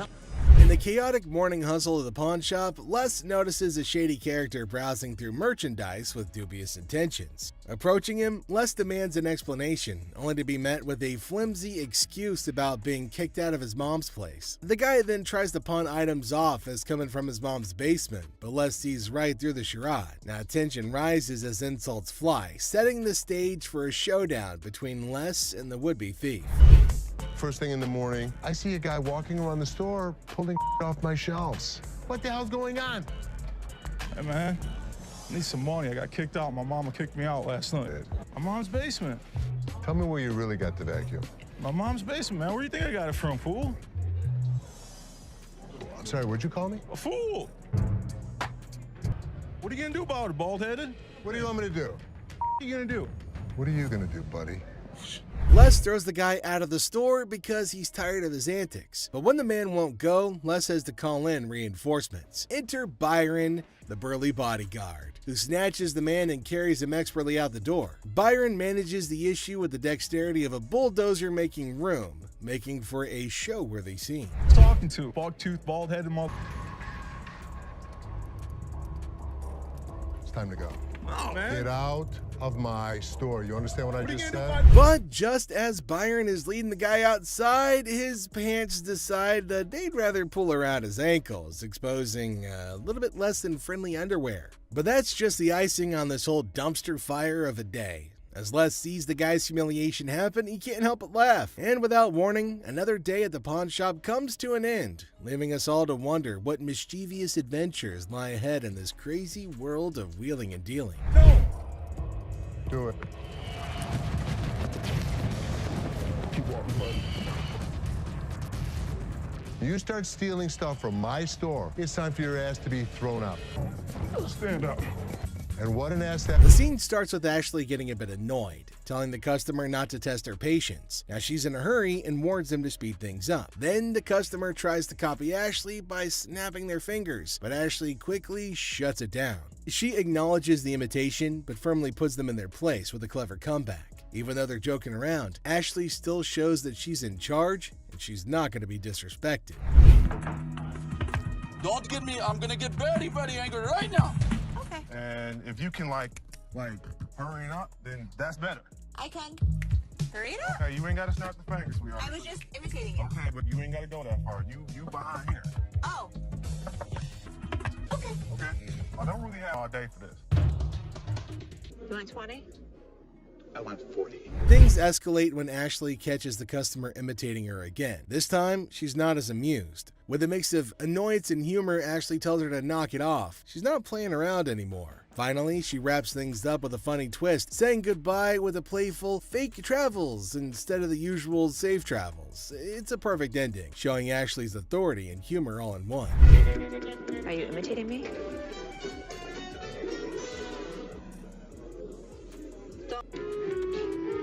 Safe travels. Safe travels. The customer, hopeful for a good deal, brings in an item to pawn. Despite his expectations, he's offered only $20, leading to frustration and disbelief. I don't know, bro. Yeah, man, I'm trying to see how much I can get for this. I'm trying to get at least 100 for it. I have got this 20 times, but I won't be able to get that for it. So how much can you give me? $20? I'm more or less helping you than anything. Man, I'm gonna need more than $20 for this, man. Les throws the guy out of the store because he's tired of his antics. But when the man won't go, Les has to call reinforcements. Enter Byron, who snatches the man and carries him expertly out the door. What's your offer, Jay? 20, which is probably more than I would even offer him. I need my money. I understand. Need at least $100 for this. You paid $200 for that, I overheard? Yeah, I mean, really, you paid $200. I'll sell you like 4 of them. I need more than $20. Why is there more staff out here? And I see another irate customer in line. That's all I'm giving you. Period. Despite attempts by other staff members to calm the situation, the customer's anger continues to mount. Profanities fly as the customer remains dissatisfied with the offered amount. I'm the manager. Oh, you are the manager. I'm the manager. You're the manager. $20 for this. I've been waiting for an hour. Yeah, take your out of here. How about 100? You can give me what the I'm gonna do with $20. Don't know. I need more than $20. I had to calm this situation down. Take your out of here. $20. What the I'm gonna do with $20? New manager arrives at the pawn shop, surprising the Gold family, and they introduce themselves and express their eagerness to help out. Now, despite initial confusion, the Golds agree to give them a chance and see how their first day goes. When I worked in sales at a bank, I was in charge of tailoring the products to the customer's wants. So I'd like to think that marketing is one of my strong suits. You like those? Like I said, they're durable, very inexpensive. What do you guys want to do? Do you want to purchase or put them in layaway pay? Definitely. All right, I'm so excited. I got my first sale. So what do you think? I love it, but I'm not really sure how comfortable Ashley is about me coming in. You know, I'm really not worried about Ashley. Did you know about this? Good luck, Ash. Have fun, co-manager. The new manager showcases their sales skills, confident in their ability to tailor products to customers' needs. Despite their apparent enthusiasm, several family members question the comfort level and suitability for the position. Can you just go back to your area? Something you want to talk about, Ashley? No, everything's cool. You know, I'm just here to sell and make money for American Jewelry and Loan. Don't just go sell. We go from 9 to 12. You'll never get what you paid for. You're probably right. Here, why don't I just move away? What is he doing? He's teaching her the business. Is he trying to take over? They're not going to get more than $1,500 anywhere else. I can guarantee that. Great. Wow. The new manager and this customer are currently negotiating prices over a deal. And while the new manager insists that the deal's a good one, tensions start to rise as the customer questions the offer. Meanwhile, the Golds observe the situation with uncertainty. A guy strolls in all casual, claiming he scored these concert mics from a crowd toss-up. Seth, in disbelief, questions the absurdity of magically finding zipped-up mics in a wild crowd. Cue the suspicious eyebrows. Keep an eye on him. Hi, how are you? I'm from American Jewelry. I have a gentleman down here who is trying to sell me some microphones. Are you missing some? Exactly, I've got them. You're gonna need to come down here. All right, thanks. Ash, call the cops. Hi, this is American Jewelry, and we have stolen merchandise. Thank you. Seth gets into detective mode, calling the venue to verify if they're missing any mics. Well, turns out they are. Cue the dramatic music and the plot thickens vibes. How much were you looking for? $100 a piece if possible. About 75 a piece. That works. Who the are these kids now? Are these his friends? So we're waiting for the police to come. Okay. They're leaving. No, man, you can't leave. The cops told us to hold you here. Why? I'm not the person that came up. We're all involved in the group. That's the way it works. Until we know what's going on, that's the way it's going to be. So if you want to have a seat till the cops get here. Suddenly, the situation's hotter than a jalapeno in July. Seth's on the phone with the cops while the shady mic holder is sweating bullets. Security's on high alert as Seth tries to play cool, but it's chaos. Cue the circus music. So Ashley's caught in the middle of a classic family feud at the pawn shop. Dad's all like, "Close the door, Ashley, we need to talk." But it's not a cozy little chat. It's more of a what the heck's going on kind of situation. Turns out there's drama about TVs and Rich, and Ashley's like, "I used to run this joint, dude." Cue the fireworks. Always pinpointing on the back. Can you stop talking over me? You don't appreciate me. You don't appreciate anything I do here. I don't understand. We're family. You treat me like I'm a piece of What the Do you ever point out the good stuff I do here? I don't understand. We're family. You treat me like I'm a piece of You inside. I don't even know what to do I'm anymore. taking the store side. Ashley is laying it all out. Now she's feeling underappreciated, like she's stuck in some kind of twisted family drama sitcom. She gets irritated and eventually walks out of the room. Then I quit. I'm done. You're not done. Watch. You're not done.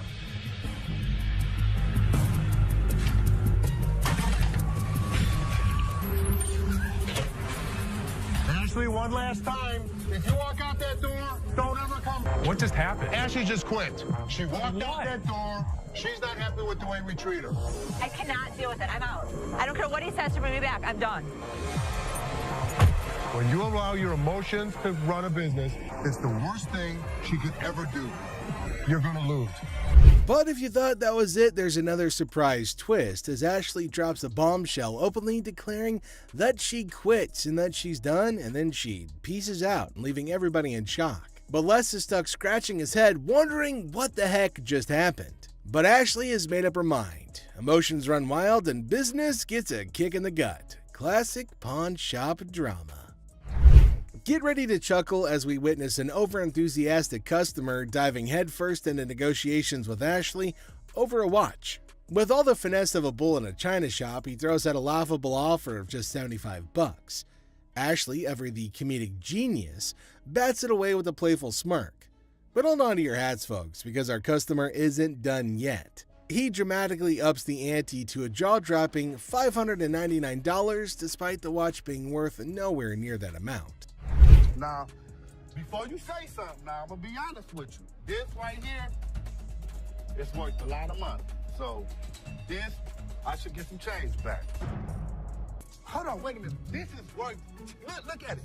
2 and add 3 more zeros with it.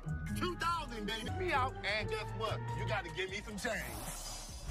Our intrepid negotiator isn't about to back down. With the confidence of a superhero, he insists that this watch is worth its weight in gold. Quite literally. He even flaunts a fat stack of cash, convinced that he's about to seal the deal.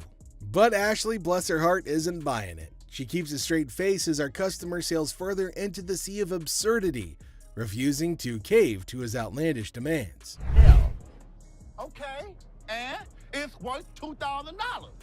It's rare to find a $2 bill that got red in it. Now tell me they ain't worth $2,000. I'm about to go deaf right now. Well, no more than that around your neck. You understand me? You little chunky, draw-looking person. Okay. Now hold on to your sides before they split, because things are about to get even funnier. As our customer cranks up the theatrics, Ashley's amusement hits an all-time high. With a twinkle in her eye, she gently reminds him that the watch isn't exactly a crown jewel. But our negotiator, bless his delusional heart, won't take no for an answer. Ashley keeps her cool, relishing every moment of this side-splitting showdown. $2 bill up. You know what? I'm gonna tell you something. You owe below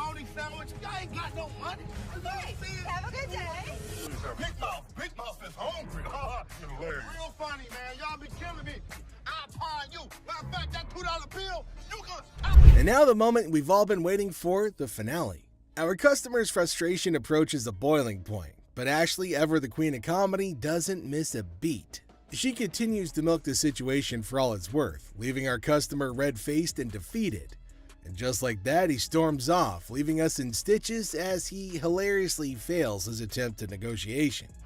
Next up, we've got a furniture fiasco as a man discovers a one-of-a-kind table, only to have their excitement interrupted by another customer demanding that they vacate the throne. But the first customer's not moving. Get your ass over and shut up. Get off that bed. No, I ain't getting off. Get off that bed. What the you gonna do, baby? Who do you think you are to talk to me like Girl, that? if you let me, I'll be slapping that ass. You're talking to, mother. Back up. I take my ass out of here. Really? We don't think so? You don't think so? Tension skyrocket amidst the customer's verbal barrage, but fear not, for Ashley steps in, serving sass and shutting down the disrespectful discourse. Honestly, with Ashley, who needs a savior in sparkling armor? Here's the way it's gonna work.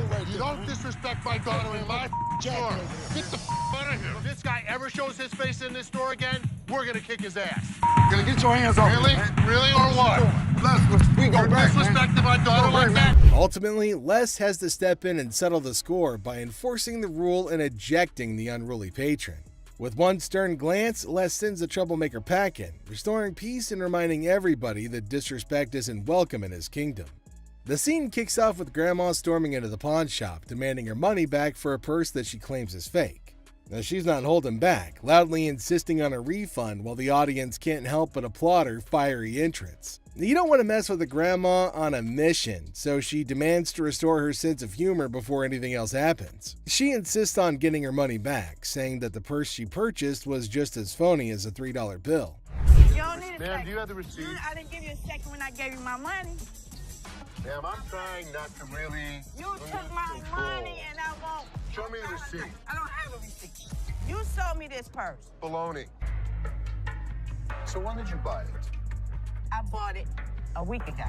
Les tries to maintain his cool amidst Grandma's escalating tantrum. Now he asks for the receipt, but Grandma didn't expect that curveball. Now she intensifies her demand for a refund, saying she isn't playing games with her hard-earned money, even without a receipt in hand. Now, Les's justifications aren't going to hold water with her. She wants her money, and she wants it now. From me. From you. This is tarnished. You know what that stands for? What does that stand? I want my money. There will be. Don't put your hands on me. No smoke, ma'am. There will be no smoking in the store, miss. No smoke. Smoke it in the store. I got to calm my Put your cigarette I'm out, not miss. putting my Miss, cigarette put out. your cigarette out. Get your hands off me. Put your cigarette out, miss. Miss, come here. Get your hands off me. I'm not. Just when you think the situation can't get any more ridiculous, Grandma takes out her cigarette and lights up in the store. Les, however, ain't having any of that and warns her right away that smoking isn't permitted anywhere, especially in his store. Grandma, however, is in no mood to follow the rules, leading to a showdown where Les tries to put out her cigarette while she vehemently refuses. Smoke it in the store. I got to calm my Put your nerves. cigarette I'm out, not miss. putting my Miss, cigarette put out. your cigarette out. Get your hands off me. Put your cigarette out, miss. Miss, come here. Get your hands off me. I'm not. I'm bending over backwards to appease this granny. Oh, I'm dear. trying to be professional Give and me I'm my trying to money. give you courtesy. Give me my money. That's all I want is my money. As the literal smoke clears, Grandma's still not backing down. She demands her money with a threat of legal action, insisting that she'll see Les in court. Les, exasperated, finally agrees to give her the refund just to get her out of his hair. But even as he tries to make things right, Grandma ain't done. She wants a card because she's ready to sue his butt. And with that threat hanging in the air, she finally storms out, leaving Les bewildered and relieved. All I want is my money. Give me a card, because I'm going to sue your ass. Okay, I'll see you in court. Goodbye. Get your hands off me. Yeah, right. All right. Stupid ass mother. Go ahead. Whatever. She does not remind me of my grandmother. And just when Les thinks the ordeal's over, Grandma turns back with one final threat. She's gonna bust his window. Now Les tries to reason with her, but Grandma's not having it. She's ready to throw down. But Les, with a mix of frustration and amusement, challenges her to try. As she storms out for the last time, Les can't help but reflect on how she's nothing like his own grandma, leaving the audience in stitches at the absurdity of it all. And that's it for today. Thanks for being a part of the Hardcore Pawn adventure with us. We hope you like the drama and surprises. And make sure you stay tuned for more pawn shop stories. See you next time. Watch Les the Pawn Shop Detective figure out a mystery with messy DJs and laptops held captive. See the suspenseful investigation unfold right here. Laugh and cringe as a shouting woman causes trouble in the pawn shop, making Seth and Les really mad. Then a guard shows up and there's a surprising twist outside. Okay, I went to get my purse back to make my payment. She's telling me this is expired. That's my purse right there. That one right there, the black one. A meticulous lady strides in armed with confidence and a fake receipt, proclaiming ownership of a purse. Little does she know that Ashley is the store's memory bank, fully aware of every item in its rightful place. The girl in her eagerness attempts to vault over the counter, unaware that Ashley, the guardian of scams, is on duty. It's my purse right there. How do you know that's your purse? Because I know my purse. Here's the money. I want the purse. That bag was never in pawn. If you want to buy it, I just want to look at it and make sure it's not mine. Undeterred by gravity and common sense, the girl persists in her charade. However, Ashley stands firm, recognizing the futility of the scam and the level of wrongness involved. It's like trying to sneak a peek at the answer key when the teacher is watching. Yeah, that's not happening. First of all, don't talk to me like I'm an idiot. Give me my purse or I'm going to come over that counter and get it myself. oh my God. Get your hands off me. Let's go. Walk yourself out, yo. You.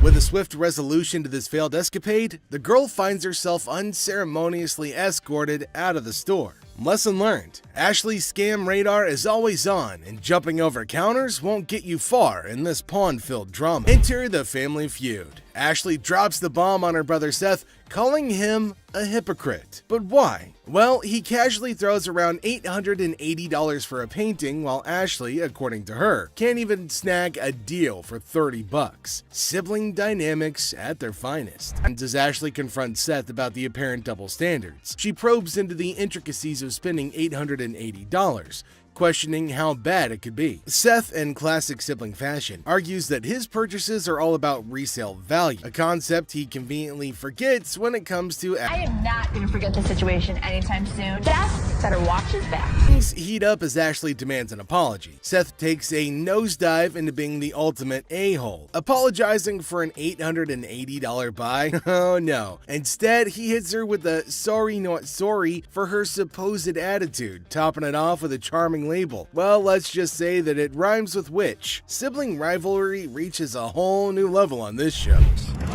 There's two guys out here that are saying they were scammed out of their laptops, and that whoever did it is working with one of our guys. You want to come out and talk to him? All right. Thank you.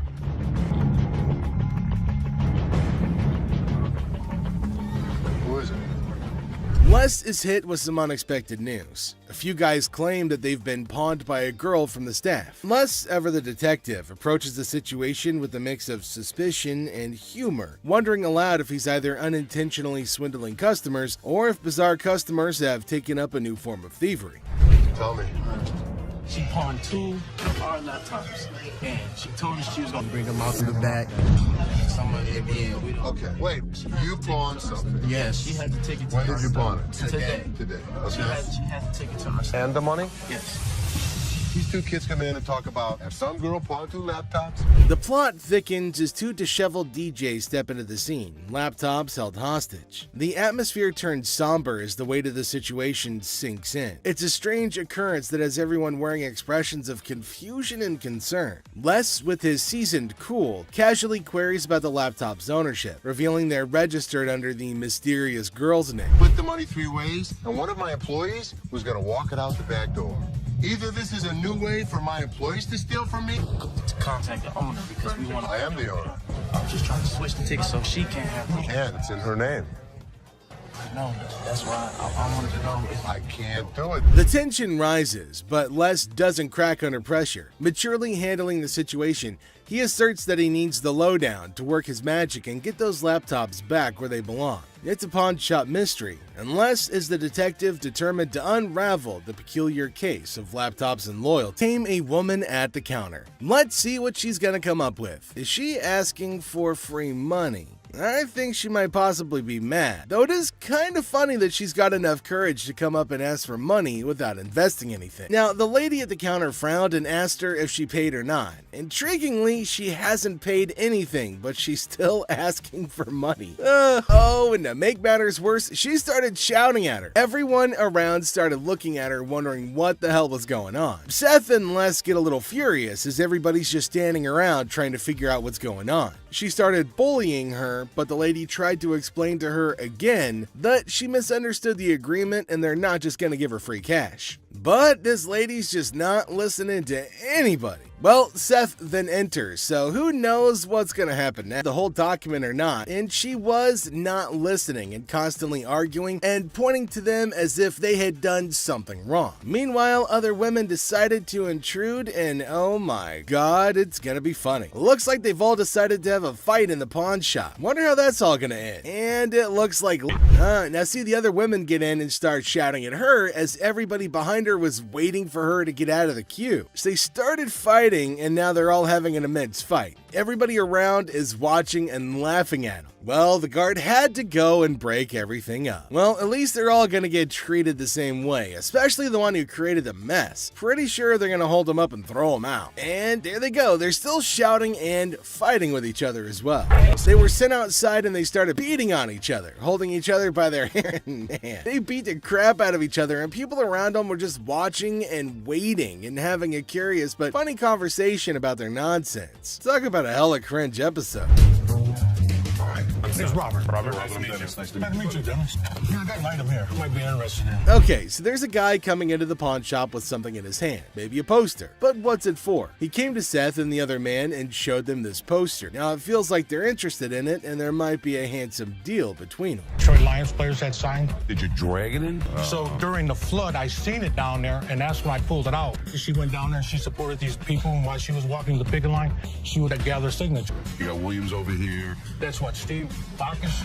This is the first time a guy actually brought in, and I just got on the picket line because I'm on strike right now myself. We've been on strike for almost 3 months now. $1,000. He started describing the poster that's mainly about the protest of people in history, and it's got lots of signs of well-known people and has got a lot of worth. He explained everything in one go and demanded a heavy amount for it as it was really valuable to him. Seth told him that it's got some stains on it, and it's no doubt the same poster of historical strike, which made it worthy, but for him it might make a lot of difference. Hate the condition of it. I understand, and I You gotta understand when it comes down to collectors, everything is about condition. Absolutely. And I'm sure if your dad saw this, jump on the heartbeat.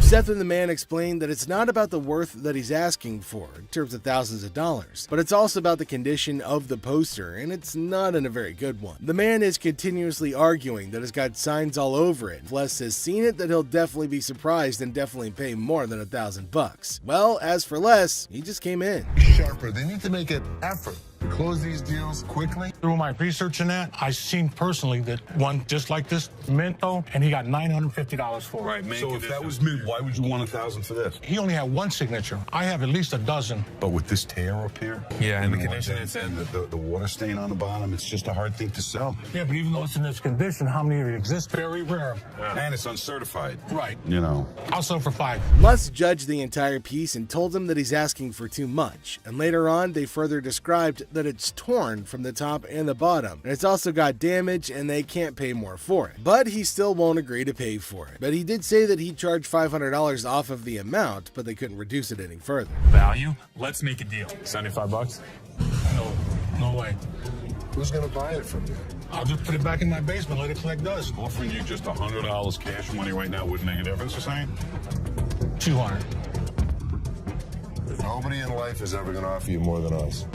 According to Seth, it's a historical and cool piece and might be a profitable deal for them. So he asked the man if they'll pay $750 for it. But the man was stunned and said that they're paying too little. He said that you should pay more, but Les is arguing that no one can pay you more than them. You change your mind, we'll honor the 100. Which would you prefer, 520s or a $100 bill? 520 seems like more, wouldn't it? 520s. That's to me. 520s right now. $100. Take it or leave it. 520s. I got a deal. $100. Thank you. All right, man. Thank you. There's no question. It's a one-of-a-kind piece yet. It's a little bit of damage on it, but it's got a lot of autographs. I know we're going to make a profit. He asked for $200, but no, it's not going to be a good deal, and they told him to leave. The man in need got a severe shock and held up the poster thinking. Les again said that they can't pay more than $100, and after some time of quietness, they agreed to the deal. Finally, the happy deal was made.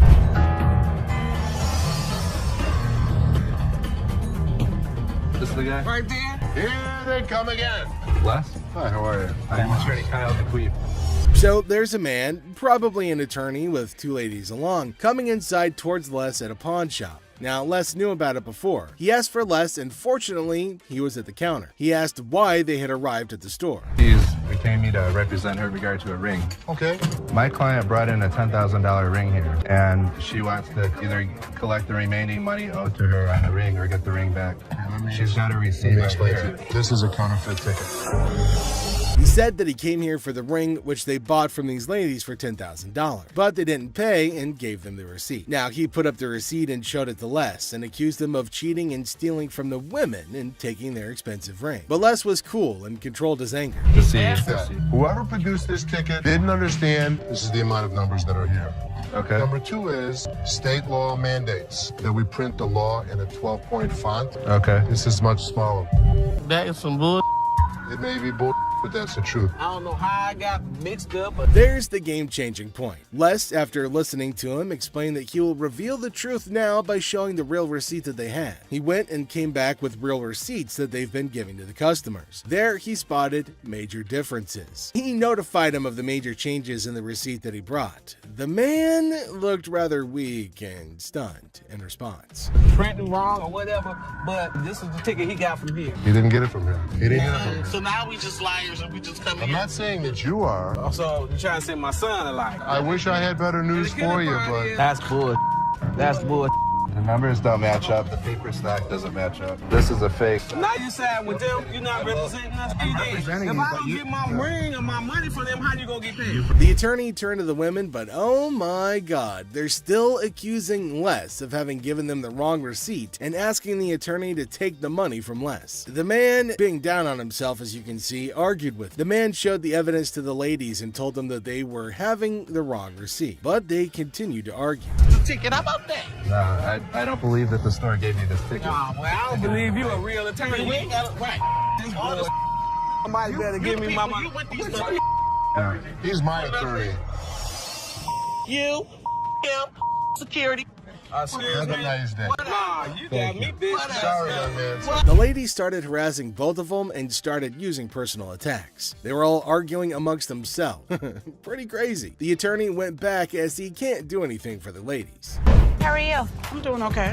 What can I help you with? Either trying to get a loan on it or you guys can buy it. Trying to sell it for maybe like $150. $50. Why is it $50? The certificate and everything is in there. And the bag costs actually way more than that. Well, if you can tell, it's actually stained Okay. all through here.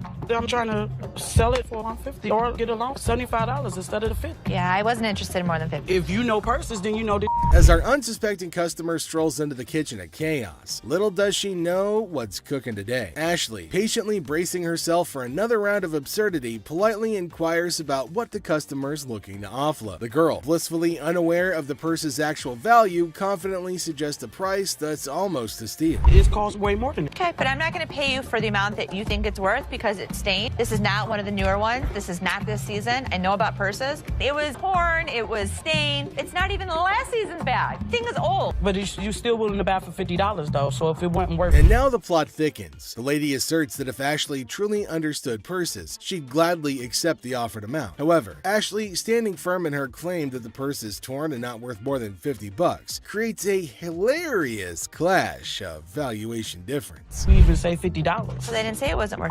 Can I talk to somebody else? I don't want to talk to your pepperoni looking at. Can I get somebody My pepperoni looking at.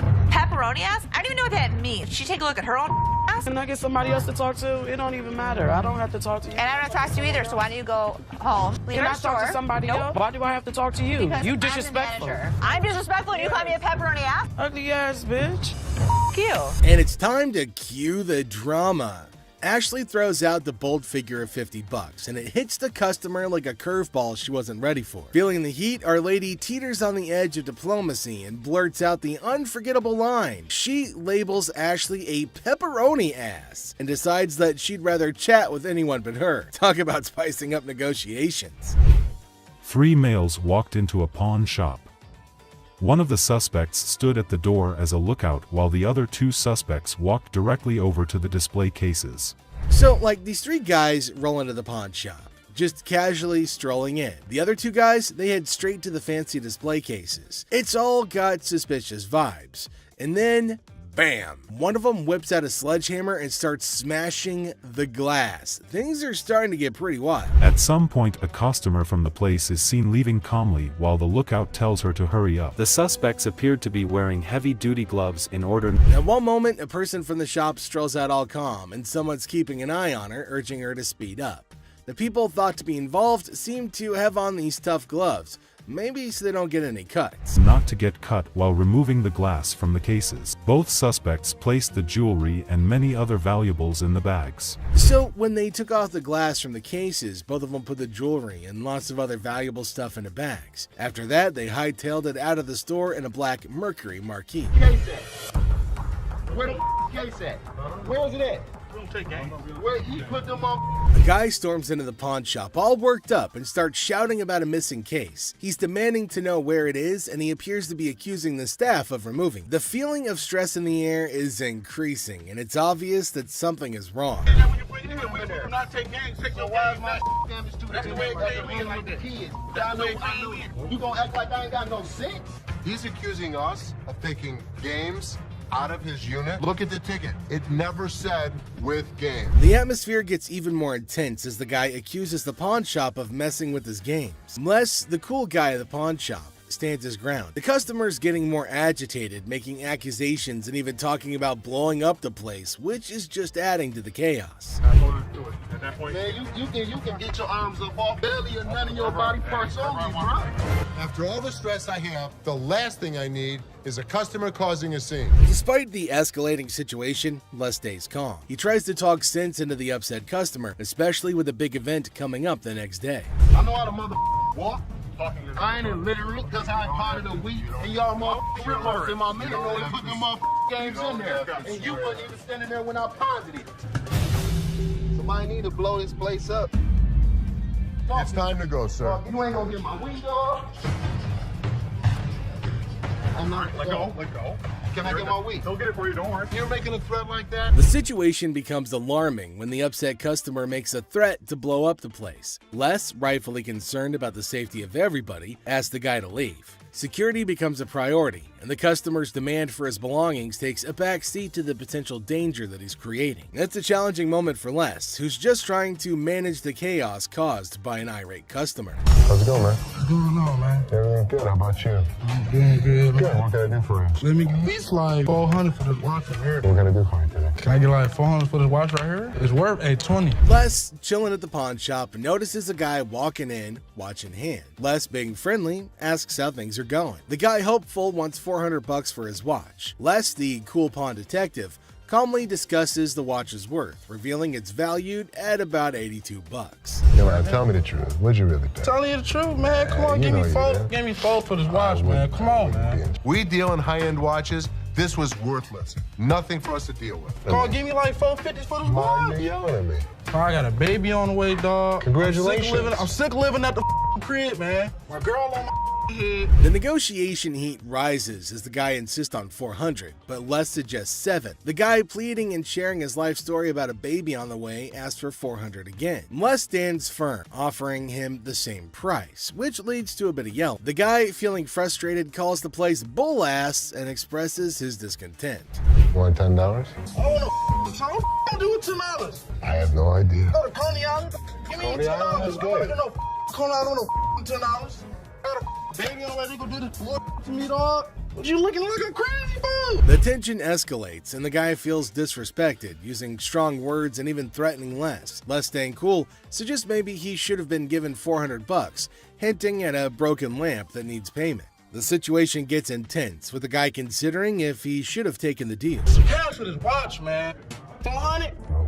I'm sorry. This is a bullshit ass place, man. This whole ass place, dog.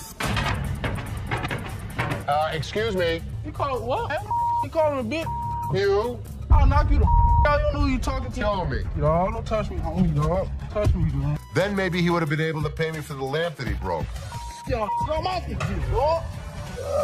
The guy, still upset, leaves the shop, but not without some fiery words. Les reflects on the encounter, realizing maybe he should have given $400 to avoid the chaos. The drama ends, leaving behind a mix of emotions and a used watch. Life at the pawn shop remains unpredictable and full of surprises. How you doing today? Hey, pretty good. How are you? Real good, thanks. I'm Les. I'm Randall. How are you? Randall, oh, you got a hell of a grip. Wow.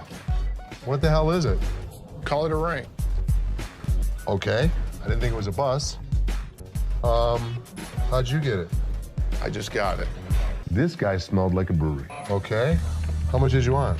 I'd like $500 for it. Why? Why? Because I need it. Yeah, I got get 2 DUIs. A person walks into the pawn shop, catching Les's attention. Things start getting interesting right away. The person wants $500 for a ring and shows it to Les. Les, being curious, asks where the ring came from and why they want to sell it. The person gets really mad when Les asks questions. The intensity in the air rises as the person angrily explains why they're selling the ring. Les stays calm, making it a surprising and dramatic moment in the pawn shop.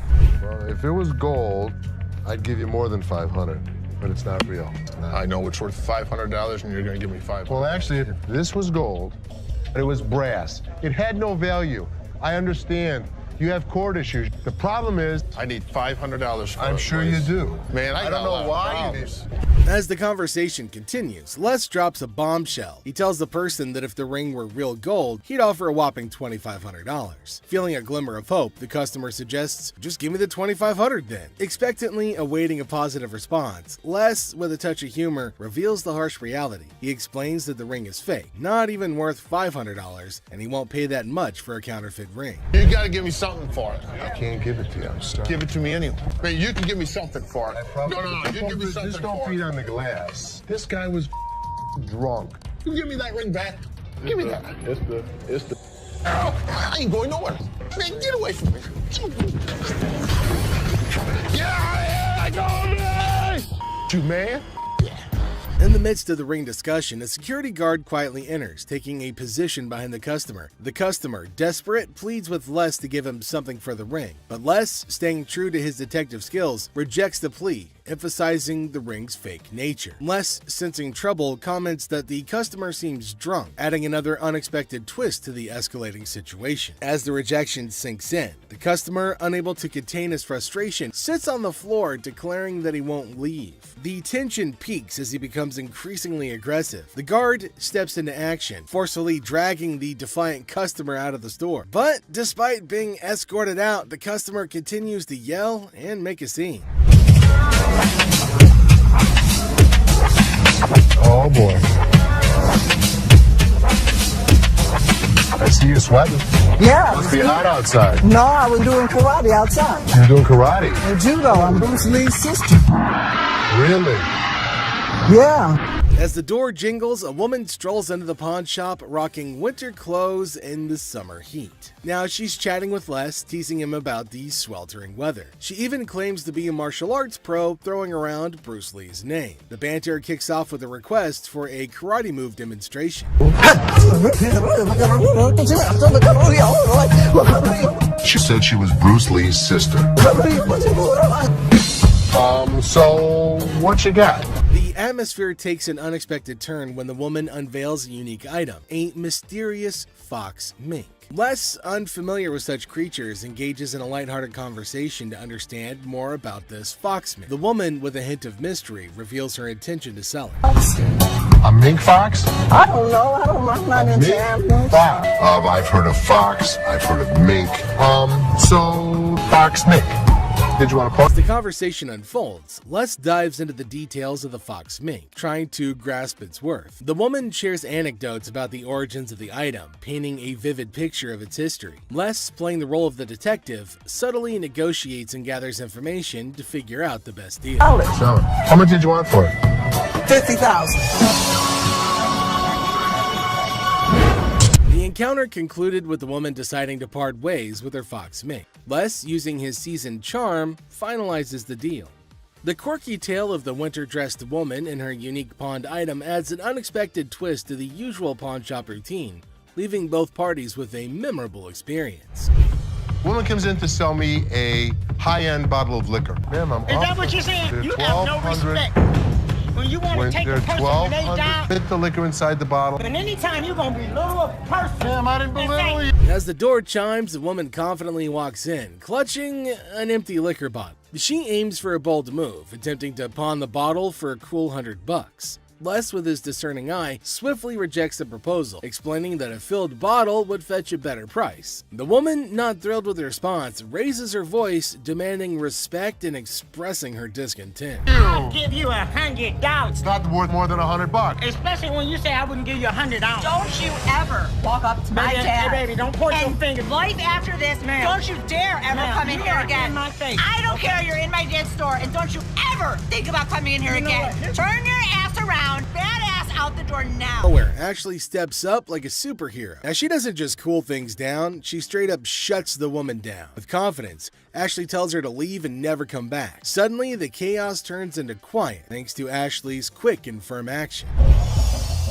Son of a bitch. Where the hell is he? Rich! He's on the floor. People are waiting to pay us for their merchandise. He's not there. We're losing money. I'd had Rich's back. In the heart of the pawn shop, Les faces a moment of frustration and disbelief. The absence of Rich, a trusted ally for over 2 decades, leaves Les feeling betrayed. The urgency of customers waiting. Good day, sir. Have a good day, my man. Yes, sir. Old mother. Old man. Who the you calling him? Really? You the ugliest two sisters I've ever seen in my life. Check out the wildest, most intense moments on Hardcore Pawn, where customers and staff bring the heat. And also get ready for some serious craziness at the pawn shop. Just another day at the pawn shop where we've got a mix of decent customers and, well, some pretty pathetic ones. Take this guy, for example. He may seem all laid back, but is he really? What you got here? That's a watch my grandmother gave me. Wow, this dude received a watch from his grandma, which is pretty sweet, right? But here's the thing. He's convinced it's solid gold and expects a fat stack of cash for it. Well, let's hook him up with the amount he's hoping for. Let's find out. 500. The problem is, the metal on it is just stainless steel. Well, the metal on it is just stainless steel, so that's disappointing. But how will this guy take it? Yeah, you see this discoloration on the side? No. You don't see the rose? Whoa, hold up. This dude just flat out rejected it without even taking a peek. Talk about a major red flag, am I right? Less than explain. In between the links were gold-plated. The gold plating had rubbed off. The watch had no value. And then this guy's like, can I get someone else to check it out then? Because Les shut down his hopes of getting any cash. Whoa, okay, Mr. Expert. This dude is seriously not happy about it. Value. It does have value. How about your chain? You want to pawn me your chain? Anyway, being the sweetheart that he is, Les brings in another dude for a second opinion, just to be fair. But what happens next is totally mind-blowing and straight up disrespectful. Brace yourself for this one. It's gonna shock you. Does Bozo know what he's doing? Well, I wouldn't really call him names. Seriously, this dude needs to chill and get a grip. I mean, who does he even think he is? Anyway, from that point on, things started spiraling down, and honestly, it's for all the right reasons. 500. Nothing. Stop being a bitch. Now, Les ain't about to tolerate any disrespect, and nobody should. And this jerk is about to experience a dose of his own medicine. And let me tell you, it's not a pretty sight. Check out what Les has in store for him. Give me my mother, man. Come over here and pick this bitch. Oh man, this dude is about to get serious flipping off. I kid you not. You know what goes down with idiots like him? They're in for a rude awakening. Yo, you, get him here. Let's go, my man. Have a good day, sir. Have a good Gotta admit, that was seriously hilarious. what did Les have to lose? Nothing at all. But this guy, oh yeah, he got exactly what he deserved. The man just couldn't stop with the curses. Sir, let yourself out. Let yourself out. Oh, you think this was intense? Well, hold on tight because you haven't seen anything yet. So this dude walks in, right? And he brings in some equipment, no beating around the bush, and straight up expects a cool $100 for it. Can you believe that? Like, I'm trying to get at least $100 for it. $100? Yeah. I won't even be able to sell it. Well, the guy just flat out tells him that there's no way he can cough up $100. So the customer's disappointed, but hey, at least he's keeping his cool, right? So how much can you give me, man? $20? Well, we're clueless about what this dude's gonna pull off next. But hold up. Seth comes swooping in to handle the situation like a boss. Let's see how he tackles it. Sitting on the back? Do you know what it is? It don't matter how many you sitting on in the back. Because then I can't. Well, things are seriously heating up, and it's turning into a real mess. Seth tries to talk some sense into the guy, but he's just not cooperating. And instead, he's shouting like there's no tomorrow. Dollars for this. You paid $200 for that, I overheard? Yeah, I mean, Really, you paid $200. So Seth breaks it down for him, saying it's not even worth $100. But this dude is now causing a scene, making a big fuss that's grabbing everyone's attention, to be honest. I'm trying to get money for it. I've been waiting in this line for an hour. I need more than two. This guy seriously needs to calm down. He's dropping way too many curse words. And honestly, it's gonna be his one-way ticket out of the shop. That's when Les steps in to take charge. Let's see how that plays out. You gonna do old man?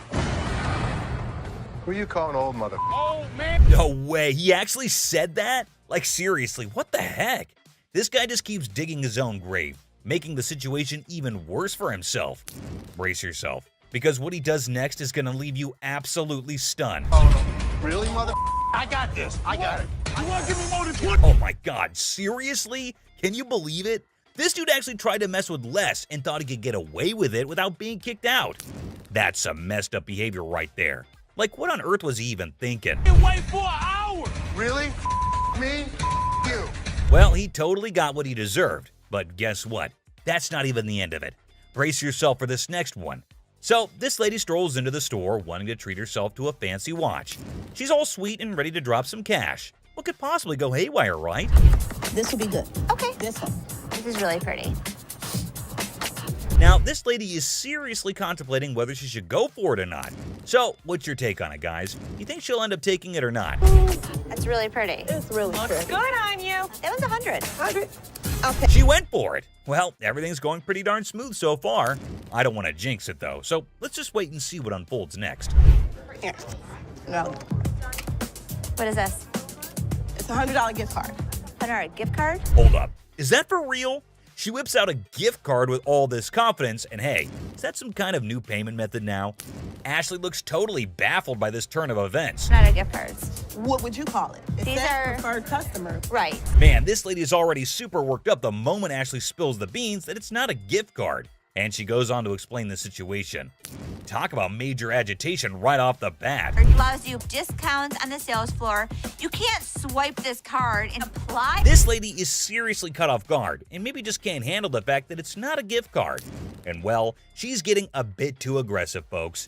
You know, the kind that usually gets shown the door and tossed out of the shop. Turn around and swipe it, okay? There's no swiper on this. So you telling me I'm I losing? gotta say, this lady is giving me some major secondhand embarrassment. I mean, it's crystal clear that the card cannot be swiped. Like, come on, that's basic common sense. But no, this woman just kept on making a complete fool out of herself. I don't understand up in here, okay? Because you I'm she's not gonna about to swipe. lose, Hold on all one right? second. Let me explain this I'm to not her. about Man, the way this woman is yelling, it won't be long before she gets the boot from the pawn shop. This customer is completely unreasonable, dude. But hey, props to Ashley for still trying to explain things calmly and patiently. swipe it. Wait, where do you see a swipe thing on this? Do you see a Someone needs to rein in this woman because the way she's throwing a fit over a gift card is seriously ridiculous. I mean, does she not even realize how foolish she looks? Just look at her, still going on and making an absolute spectacle of herself. Somebody want to buy a preferred gift card? There's not $100 on it. There's not. Man, people can really lose it sometimes. It's wild. And last but not least, we get this other dude who goes absolutely bonkers. But here's the kicker. It's not about something he wants to buy or pawn. Now, you might be wondering, what on earth set him off then? Well, keep watching to find out. Hey, how you doing? I'm here to buy an engagement ring. So no kidding, this guy is actually here to buy an engagement ring. Whoa, that's some exciting news, isn't it? Les coolly presents a selection of engagement rings, and you'd think everything would go smoothly, right? Well, except for the blaring car horns outside, because of course, nothing can be too easy. Oh, damn. So that's the reason for all the honking? There's a massive truck just sitting smack in the middle of the parking lot. Now, take a wild guess. Whose truck do you think that might be? Come on, give it a shot. It's not rocket science. Semi-truck. And then it's white gold. That's me. Sir, can you... Ding, ding, ding. It's none other than this guy. So Les politely requests him to move his truck from there. And what do you think his response was? Find your place to park? Oh, man, come on now. I'm in a hurry. I can't be moving my truck in this. Yikes, did he seriously say that? I mean, how do some people not have basic common sense? Did he genuinely think he was doing the right thing? Les is clearly not putting up with it, and you could totally see that. You don't have an option. You have to move your truck. I'll be more than happy to show you. Can you believe this guy had the nerve to straight up say no? Well, let me tell you, things are about to take a turn for the worse for him. But just when he thought he couldn't dig himself any deeper, he goes ahead and proves you wrong. Why are you so rude? I'm not moving the damn truck. Byron, take over. Well, obviously he's about to get kicked out, and trust me, you gotta watch this. It's absolutely hilarious. Move the truck. Come on, man. That's wrong, bro. Next time, parking on the freeway. This dude should be totally embarrassed about his behavior. And oh boy, he didn't stop there. He just kept on going. And the last straw was this. Move your truck! Silver Surfer. Oh, guess what? We've got a bona fide comic enthusiast here. Big surprise. Like, who isn't, right?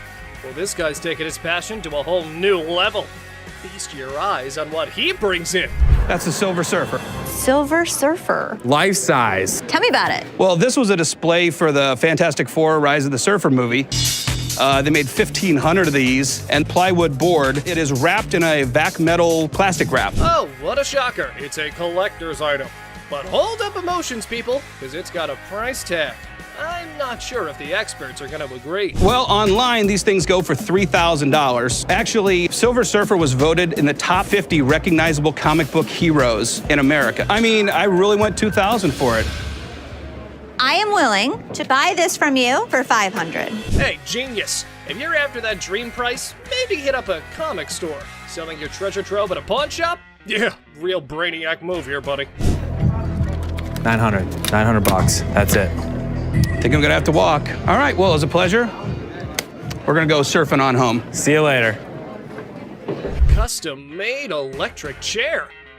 Folks, take a puff. We've witnessed all sorts of weirdness at the pawn shop, but this fella's cranked it up a notch. Check out his wild sell list. So tell us a little bit about him. We have Halloween retail stores.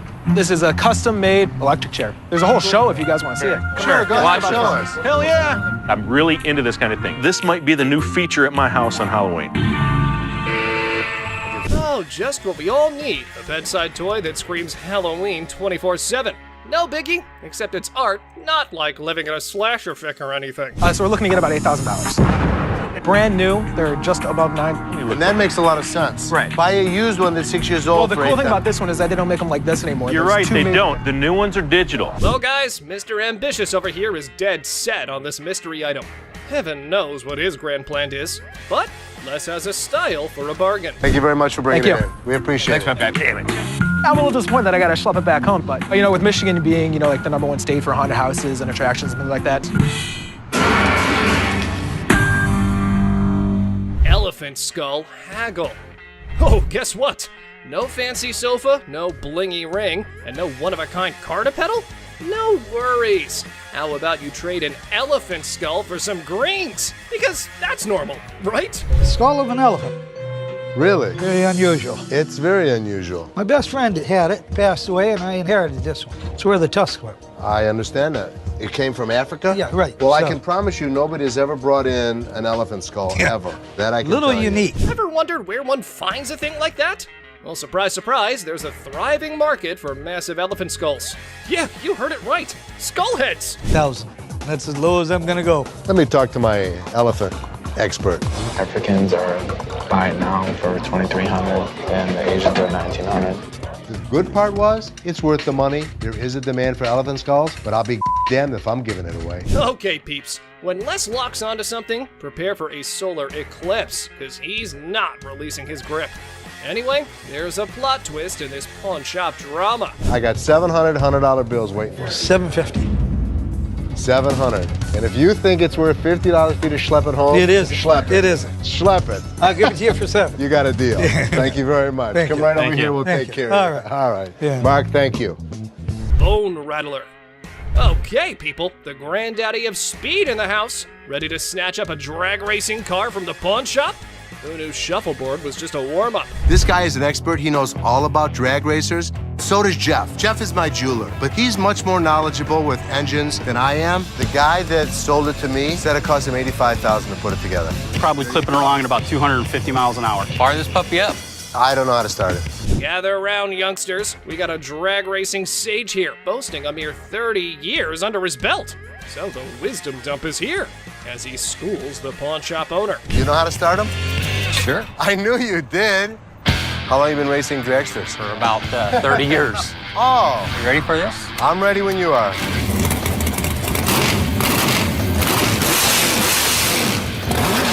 All right, Mr. Been There, Done That. Let's see if your drag racing tales can seal this deal or take a nosedive. Now, coming straight to the negotiation. 20 grand. 7,500. I don't think so. If you give me the money today, 15,000. I'll throw the skeletons in for free. We have a deal for 15,000? I guess so. Thank you very much. Have a good Enjoy day. your new car. Mechanical Bull. Ah, the good old days of Wild West bull riding and rugged cowboys. Some dude missed the memo that it's not exactly the trendiest scene nowadays. Time to catch up, y'all. Going for a ride in my parking lot, or what are we doing? Let's have a little fun, girl. We're trying to sell our mechanical bull. Why do you have it? A Western-themed restaurant bar before, and that was the theme. We put the bull into the bar. Well, slap on those cowboy hats. We got ourselves a scene here. But seriously, who's taking bets on whether they can wrangle a decent price for that rodeo-style bull riding? Let's say you were to buy these brand new. How much do they cost? They cost around $15,000 to $20,000. How much do you want? $15,000. So if I was to buy this brand new or buy this used from you, it's the same price. Rental companies rent these out for $750 a day. There's a lot of revenue potential. Ah! Man, sad to see these alpha men taking back their bull home. But folks, hold on to your hats. Maybe Ashley has something else in her mind. 3,000 right now. 45. 31. 39, you pack it up. That's my bottom dollar. 34. I can't do it. Sorry, good luck. Dr. Death's van. Step right up, viewers. You've heard of Dr. Death, but today's highlight is the van that spotlights as the ride for assisted suicides. Because nothing says vacation like a one-way ticket, right? This is a 1968 Volkswagen van owned by Dr. Death, Jack Kevorkian. By Dr. Death. This is the actual van that he did his first and several other assisted suicides in. Jack Kevorkian was an iconic figure in the city of Detroit. We're not aiming for a Valley of Chrome farewell tour this time. Mr. Big Bucks here wants a six-figure sum. Brace yourselves, because Les has his few concerns all queued up. It is a piece of history. I like buying weird. You won't find another one. The problem is, it doesn't make sense to spend six figures on something like this for me. Well, you either love it or hate it. But I love it. This is definitely a piece of Detroit. A van oozing that delightful combo of creepiness and death vibes. So legit. However, why not throw in another expert opinion? Let's see how that went. So 10,000 ain't gonna buy it. No, I'm in the six-figure range. 20 grand? No. 25 grand. 30 grand. 50 grand? 30. One time. 50. 30 cash right now. Bizarre bikini. Check out this granny of the century who strolls into the pawn shop with an elderly figure that has a lot to do with, I don't know. You have a look and maybe you decide. Which is the doll? I heard that. I'm undressing her. What can I say? A really nasty looking woman, but a very cool item. Yep, that's about accurate. You just saw a long-legged granny in a bikini. All the efforts are done in the name of art. However, our granny here invested in this model. How much did you want for this thing? I'd like to get $500 for it. This thing is art. It's a very cool item, but not for that price. I mean, she's really cute. I mean, she's really fun to look at, but it's not going to be even close to $500. Never mind, that was gonna be a deal breaker. Unless Les had some more quotes to add to the art piece, this stirs things up for the selling mix. Here this woman was playing my game, and I was losing. 200. 190. I'll take her. Will he stop? Okay, schlep it home. You know, I heard my dad saying it wasn't worth the extra $10. Bull. She wants 200.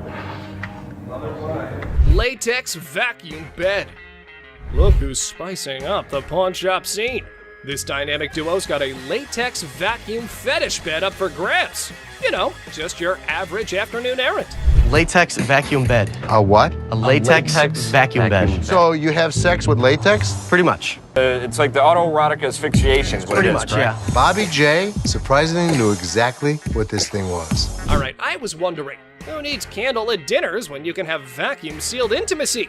I'm not here to judge. However, here's a quick demonstration. Is it normally when Felix has his hand over his mouth? Normally what they like. I actually used it. Are you breathing? There we go. Not gonna work. It's working.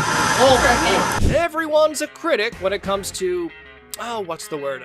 Innovative sleeping arrangements. Yeah, there we go. And we aren't sure if that ever went up for the big sale. Used it. So how could you not want to do this with him? Because I don't want to suffocate. It's not for everybody. I'm familiar with the bed. Very much so.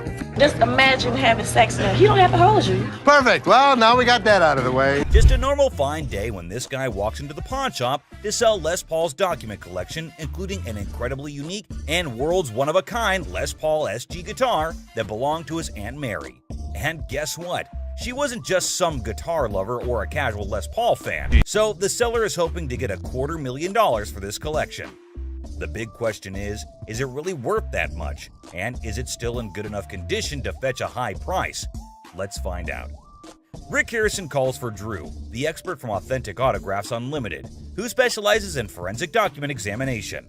He then carefully examines the signature on the guitar and remarks that Les Paul had a unique and straightforward signature style. Interestingly, Drew notes that he never included his last name when signing off. And can you believe it was his first time dropping that much dough on a guitar? Insane, right? But someone in the comments section went all out and said that those papers would fetch a whopping $190,000 if Joe Bonamassa got his hands on them. Another user totally agreed with him and even said that if this guitar showed up in the right magazine, some millionaire rock star would easily drop at least $200,000 for it. But here's the main part. Did the pawn shop actually make any profit? Hell yeah, they did. Once the show aired, they wasted no time and threw that bad boy up on eBay. And guess what? They scored a whopping $110,000 for it.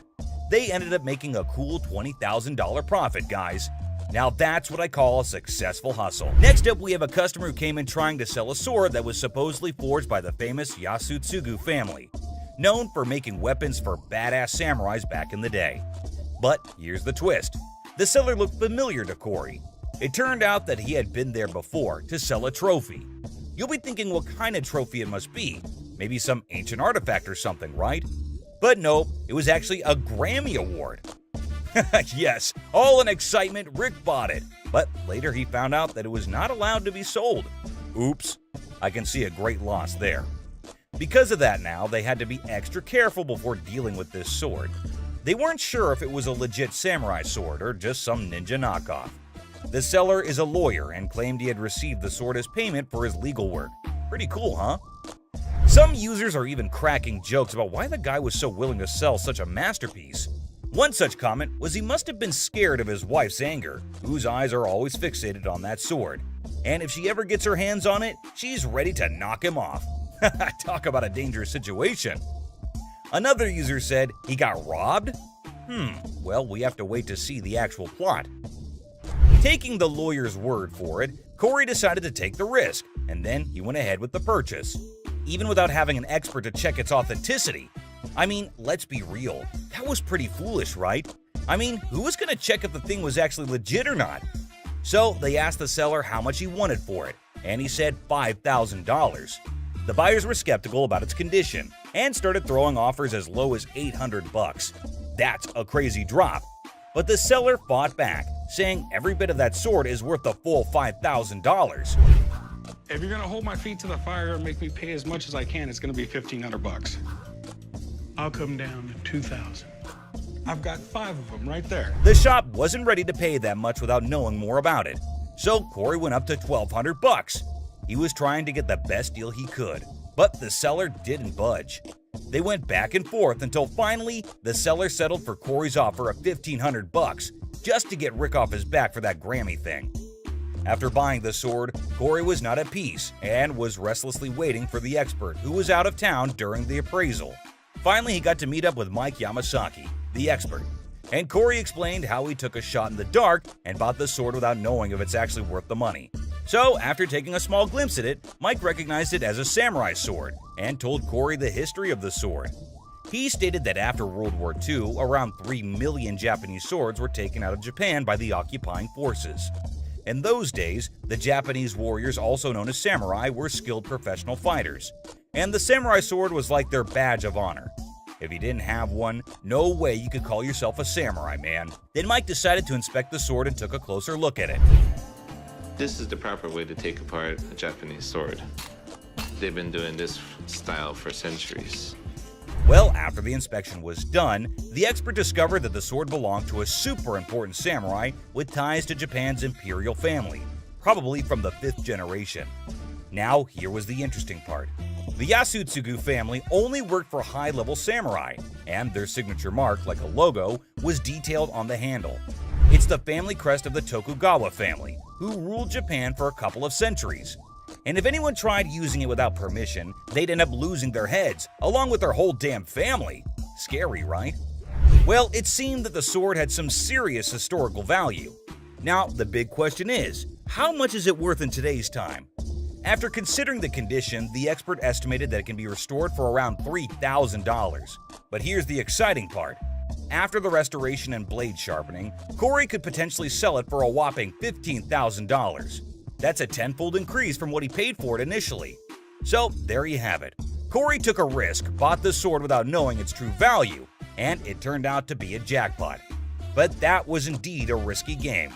But does it always turn out to be luck, or sometimes they just lose everything? Well, we'll see this in the next episode, where a customer from Season 16 walks into the pawn shop, hoping that the shop will take his 1700s flintlock pistol off his hands.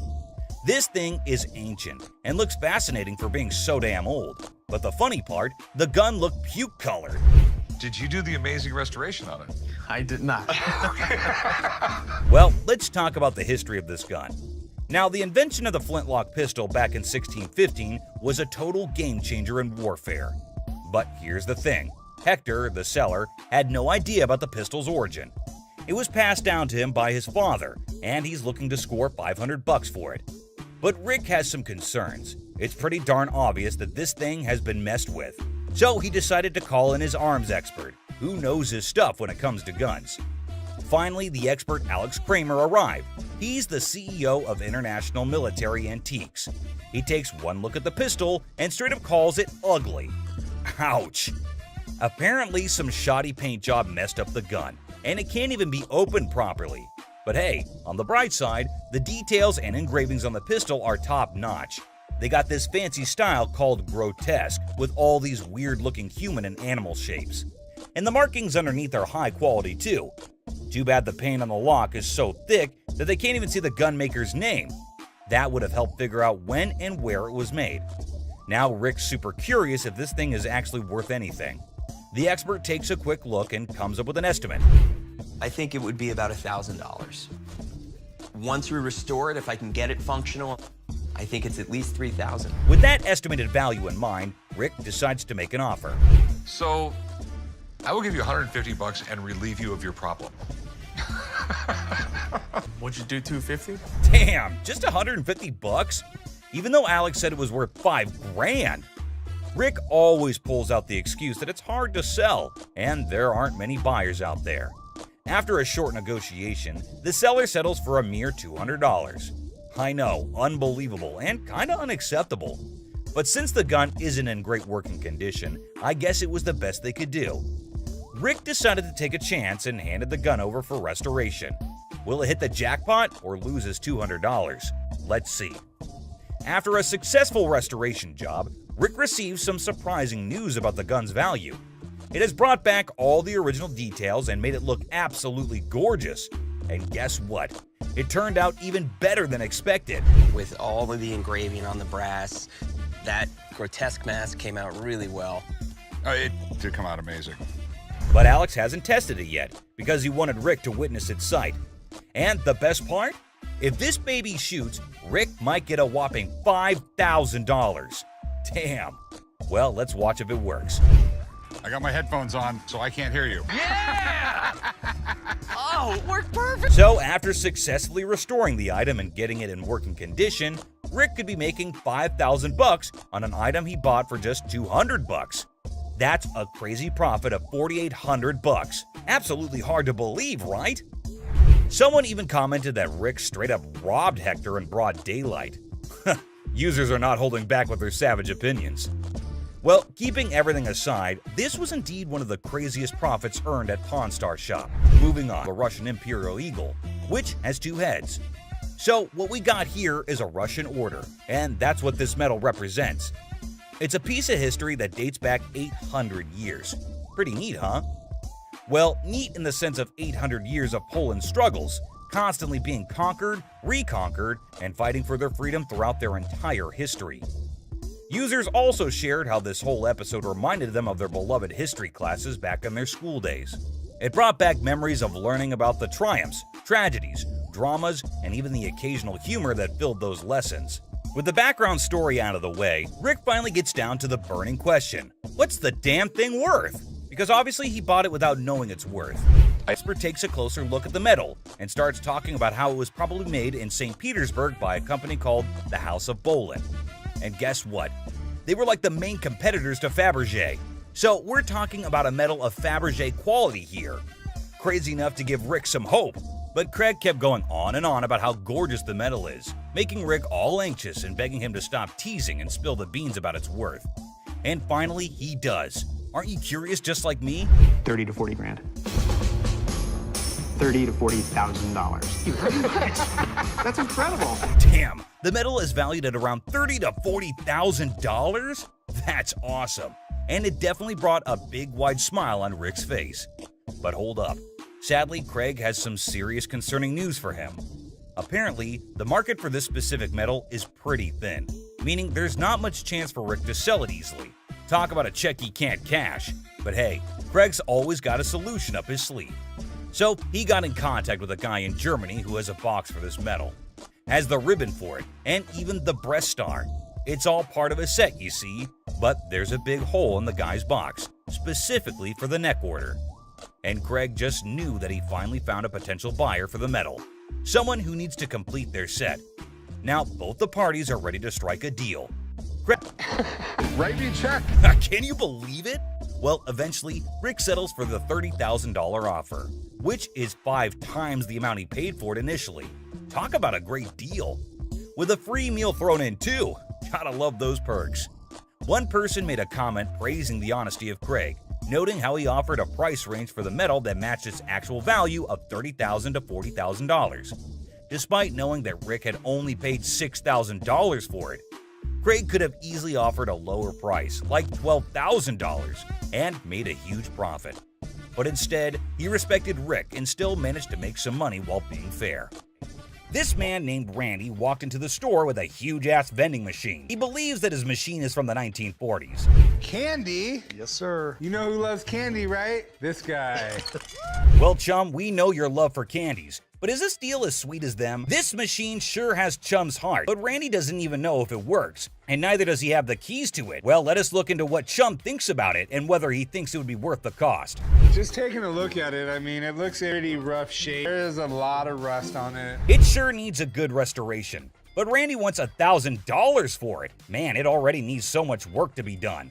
I personally don't think it's worth investing so much, but who am I to suggest? Oh, how the Chum had been schooled by experience. A lesson etched deep into the fibers of his being. Scarred by past misjudgments and Rick's scoldings, he now approached each decision with newfound caution. But hold on to your seats, for the words that spilled from the expert's lips were nothing short of astonishing. Get ready to be astonished, for the expert's revelation is nothing short of extraordinary.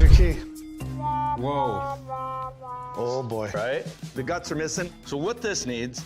Man, it is empty inside. All the mechanisms are missing. The expert saved Chum's ass today on this one. The expert adds that in this condition, the machine is max $300. Whoa, that was a low blow for Randy, it seems. He cannot believe the price dropped from $1,000 to just $300.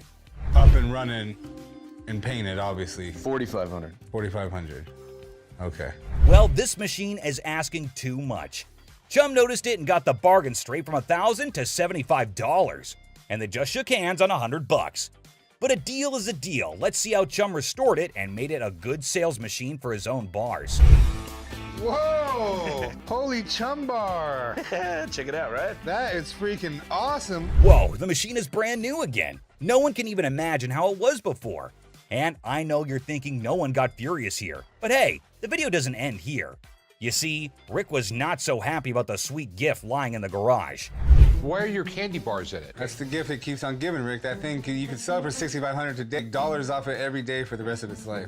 Rick's fury reaches its boiling point as he directs his anger toward Chum. With intense frustration in his voice, he makes it clear that he's had enough. In a sharp and cutting tone, Rick declares that if anyone wants to get their hands on Chum's chocolate bar, they can simply take a stroll across the parking lot and purchase it directly from the store. No more concessions or accommodations. The message is clear. Rick has drawn a line in the sand, leaving Chum to face the consequences of his actions. It's a harsh ultimatum that hangs heavily in the air, leaving Chum to contemplate the future of their strained relationship. Will Chum take the opportunity to make amends, or will the rift between them widen further? Only time will tell how this explosive situation will unfold. Ah, the timeless dance of irritation between Chum and Rick, an intricate routine that never fails to provoke a symphony of exasperation. As a well-worn melody played on a perpetual loop, Chum's knack for pushing Rick's buttons has become a legendary saga of vexation and amusement. With each encounter, their interactions tread the line between exasperated sighs and affectionate eye rolls, a delicate balance that keeps the audience captivated.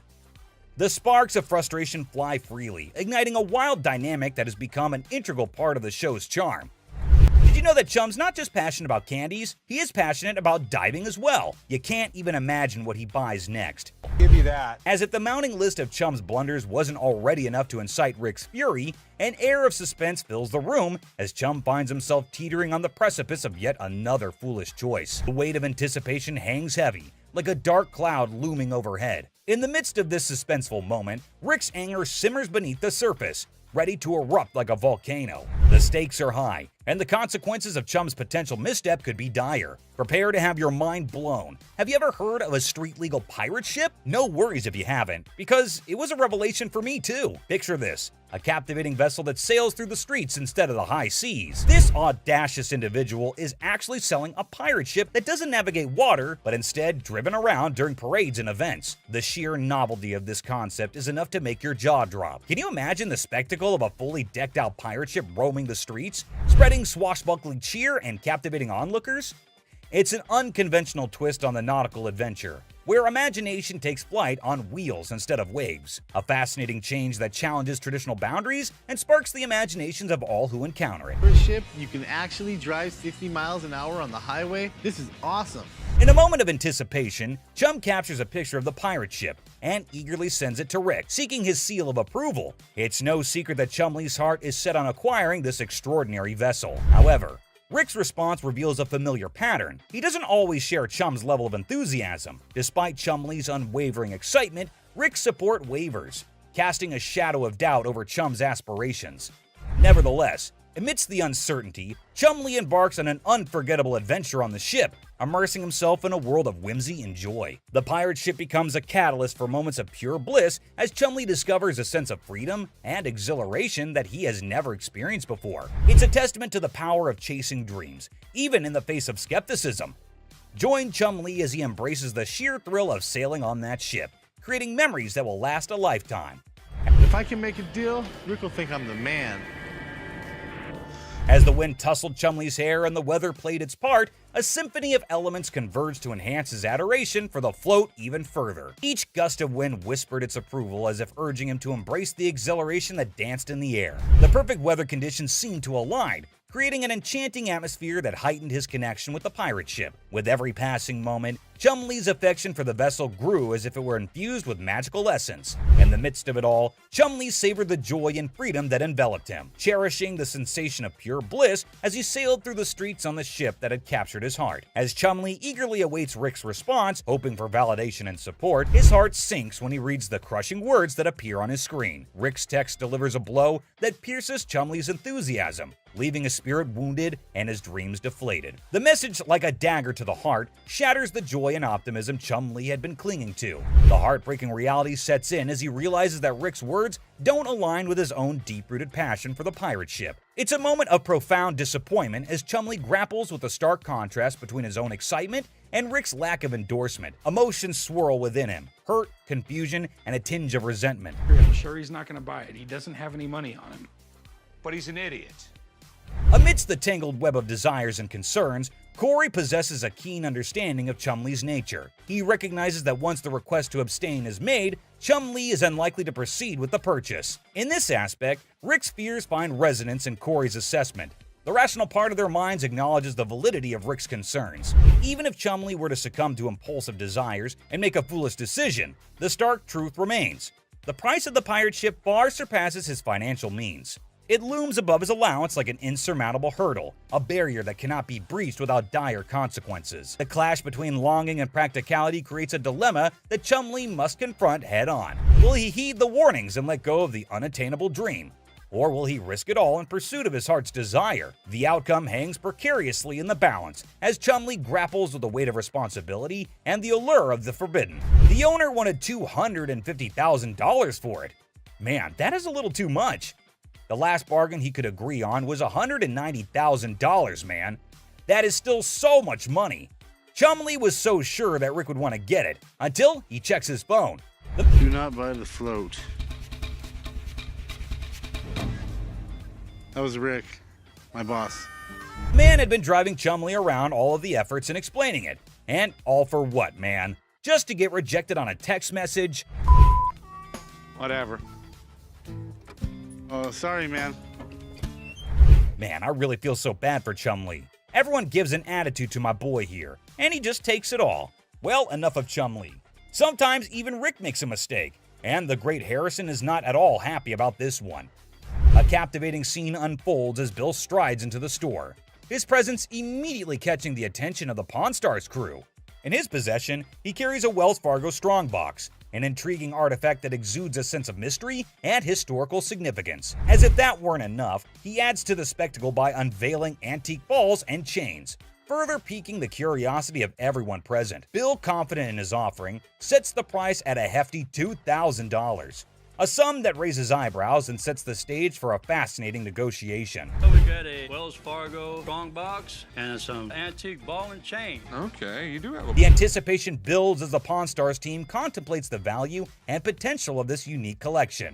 Will they be able to strike a favorable deal that satisfies both Bill's expectations and their own interests? With his vast knowledge and years of experience, Rick's expertise comes to the forefront as he steps into the bargaining arena. Determined to navigate the deal without relying on external advice, confident in his abilities, he draws upon his extensive understanding of historical artifacts and market trends to assess the true value of Bill's offering. Rick's sharp mind is like a well-honed tool, dissecting the details and uncovering the hidden gems within the collection. As the negotiation unfolds, his eloquence and persuasive arguments come alive, revealing a masterful display of wit and intellect. Rick's knowledge becomes a formidable weapon, allowing him to strike a delicate balance between fair pricing and maximizing the potential of the transaction. It's a testament to his experience and a showcase of his ability to thrive in the world of bargaining, showcasing the power of a sharp mind in the pursuit of a favorable deal. Electrically welded. See how these have arcs from an arc welder? Sure, okay. Okay, and my other big concern? As Rick utters the phrase "other concern," a flicker of suspicion dances in his eyes, indicating that there may be more at play than just the handcuffs. His discerning gaze scrutinizes the items within the Wells Fargo strongbox, sensing something amiss. What could it be? A forged antique? A replica masquerading as a genuine artifact? The anticipation mounts, and the negotiation takes an unexpected turn as Rick dives deeper into his investigation. Determined to unveil the secrets concealed within the box, Rick further adds that the box might actually be real, but the stuff in it is absolutely not. So that made him a little concerned about it, to which the man explains that the stuff was not in the box. He just kept it all in there. You always see a Wells Fargo Strongbox and an old Hollywood Western, so this will definitely get a lot of interest from collectors. The bargain started at $1,200, but hey, we know Rick. He is damn good at bargains. He finally sealed the deal at $450. But obviously, we need a piece of expert advice over here. Mark, the man with all his knowledge and his beard, is called back to the store. Have you already bought this? That sounds bad. Mark further tells Rick the bad news. It was a complete fake. Damn it, Rick. Looks like Harrisons get pissed off on this show. But hey, another day, another lesson to be learned, right? Kicking off with this episode, which is sure to give you quite a jolt. Hey, how's it going? The episode just starts with a casual conversation between Rick and an old man. But look what he's got. Yes, my friends, you just laid eyes on an 1884 Colt that was used in the Wyoming Range War, also known as the Johnson County War. Goes with it.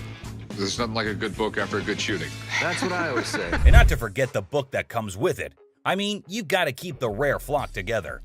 Rick, as usual, begins his quiz. Asked a whole lot of questions before investing his money into something that a normal person would have bought in a heartbeat. So how exactly did you get the gun? My father got this from the great-great-granddaughter of Fred Koch. Are these many questions ever asked while I go to sell something antique? Maybe. How would I know? I've just gone to the shops to buy something, never to sell anything. But wait, it seems like he practiced it the whole night, answered all the questions like a pro. That man did better than the rest of us would do in our lives. Tough college times. Wait, what did my eyes just witness? Rick narrating the whole Wyoming Range War story. Basically, large cattle barons feuding with really small cattle ranchers. The small guys were stealing cattle. It felt like a whole history lesson to me. I must say, Rick does have some insane knowledge about antiques. The way he narrated the whole thing was nothing less than an informative history class. Not gonna lie. Moving further, we see Rick's intelligence as he checked all the details provided on the document just like a professional would. It's a 45 caliber. This is a 45 caliber. It's a 5.5-inch barrel. That's a 5.5-inch barrel. This line, when you throw on a personal story that actually ties a cowboy to a gun, that's the kind of thing collectors love. I can see he clearly knows how to hit the proper note. But when you throw in a personal story that actually ties a cowboy to a gun, that's the kind of thing collectors love. Without a second thought, the man quoted $55,000 for the gun. What do you think? Are Rick and the old man on the same page? Well, for you to know that, you have to continue watching. I'd like $55,000. $55,000? And obviously, before getting such a huge amount out of his pocket, he wanted a second opinion on the matter, for which he called an expert. Get someone down here, he'll tell me if it actually belonged to this guy. To be honest, I really don't get it. How can one identify if it's original or fake by just looking at some words written on a piece of paper? Anyway, who am I to say anything? What we have here, it's really hard to make that connection. Some facts were served right there. Like clearly, who else if not Rick would know more than for how much something like that goes in his shop. And you know, Pawn Stars is all about who bargains best to make the most profit. So let's see who gets to cut the cake tonight. And just when he thought things couldn't get crazier, Rick dropped the price and set his bet to $1,500. And all that effort went to waste right in front of your eyes. Yeah, I'm just not gonna be able to do that. I think maybe I'll see if I can maybe get some more provenance. That was pretty obvious. No one would want to sell an antique for this measly amount of money. Definitely not a very profitable deal. And with that deal went flying Rick out of Rick's hands. But in this next episode, this person walks in with a really interesting gun. But how interesting? You're about to find out. Yeah, it's like something James Bond would wear. Yeah, right. You just saw that, huh? But that's not out of a James Bond movie. That thing is as real as it gets. What can I help you with? I'm here to sell my ring pistol today. Well, you know how a gun never stays in the shop for long, be it whatever shape or size. But this thing is something I've never seen or even heard of before. Have you ever seen a pistol ring? Boy, you're looking at it right now. This is something definitely worthy of adding to the antique collection list. Come on, you have to agree with me. Everything about this pistol ring is antique, from loading it to the trigger to its hammer. This thing is a killer. Literally. You know what? If I ever went undercover on a mission, I would definitely carry this cute little devil. James Bond, we just found your vibe, and I know Rick would agree with me too. Yeah, that man seems very particular about the price he's going to ask for that dangerous ring. I'm looking to get $9,000. I'll use it to buy some of the things I collect more often. I personally would wear that ring everywhere. It's an all-in-one combo, kind of a hidden treasure who can double up like your personal bodyguard. It's unreal how cool this thing is. But hey, did Rick just contradict me? Wear them just for fashion. Damn, Rick has got a good sense of humor, not gonna lie. Seriously, getting hit by that mini pistol ring would definitely hurt your ego hard, man. It's also seriously a gun. I mean, it would really hurt getting shot with this thing. And oh, I kid you not when I say that the man clearly did his homework right. He literally asked for $9 grand in the blink of an eye. I mean, that piece truly is a showstopper. But that expensive? Damn. A $9 grand. They're pretty rare. So what happened is that the deal took an intense turn, and Rick, being the smartest in this show, had to prove it. So before finalizing the deal, he wanted a bit of expert advice. I mean, that's always better than regretting later, right? So let's see what the expert had to say about this antique pistol ring. The European gunsmiths, they were making all kinds of little weird things. This is the Imperial Protector. Basically, looks like this tiny mean machine has taken down quite a few people in the past. So it must cost a bomb. But let's hear it from the expert himself. For $11,500. Okay. Thanks, Tony. I really appreciate it. Whoa, I never expected that. $11.5K? That's crazy. And just look at the size of that thing. That thing is golden for sure. But as you know, Rick plays by his own rules, and I'm curious to know what he has to offer. I'll give you $3,000 for it. No, can't do it. Okay, so Rick is trying to settle the deal for $3 grand. But bro, that's like not even half the price the seller asked. Do you think the man will accept the offer? For someone who knew a great deal about the pistol ring, I don't think this man is gonna budge. But Rick wasn't ready to give up or give in as yet. So, do you think they'd both settle on the same grounds? Who do you think is going to win this round? Well, let me put your anxiety to rest, for here comes the moment you're waiting for. As amazing as this thing is, I'm sorry, I just can't do it. And just like that, Rick missed the chance and saw the extraordinary collector's pride walk right out of his door.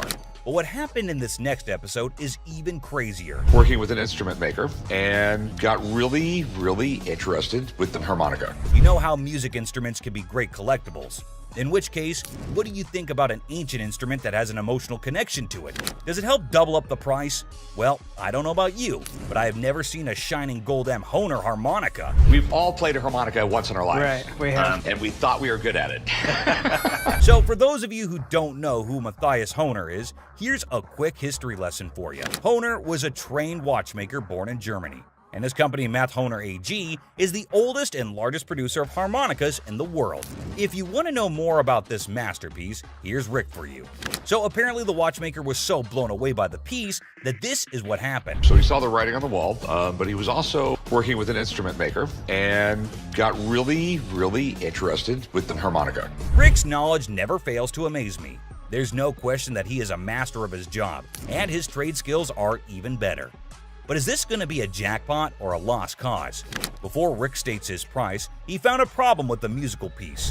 You get in the ballpark. Okay, all right. It's plastic, and it's not in the greatest shape. I don't know, it's not too bad a shape. The cardboard's coming off. Oh no. That's going to majorly affect the price of this beautiful piece right here. So while the seller was holding on to a grand $500, what Rick pitched was unbelievable. Here's $75 for it. It cost $75? Wow. I would feel humiliated if I was that harmonica right now. I mean, come on, man, it's not that bad. But what can I say? Rick knows better.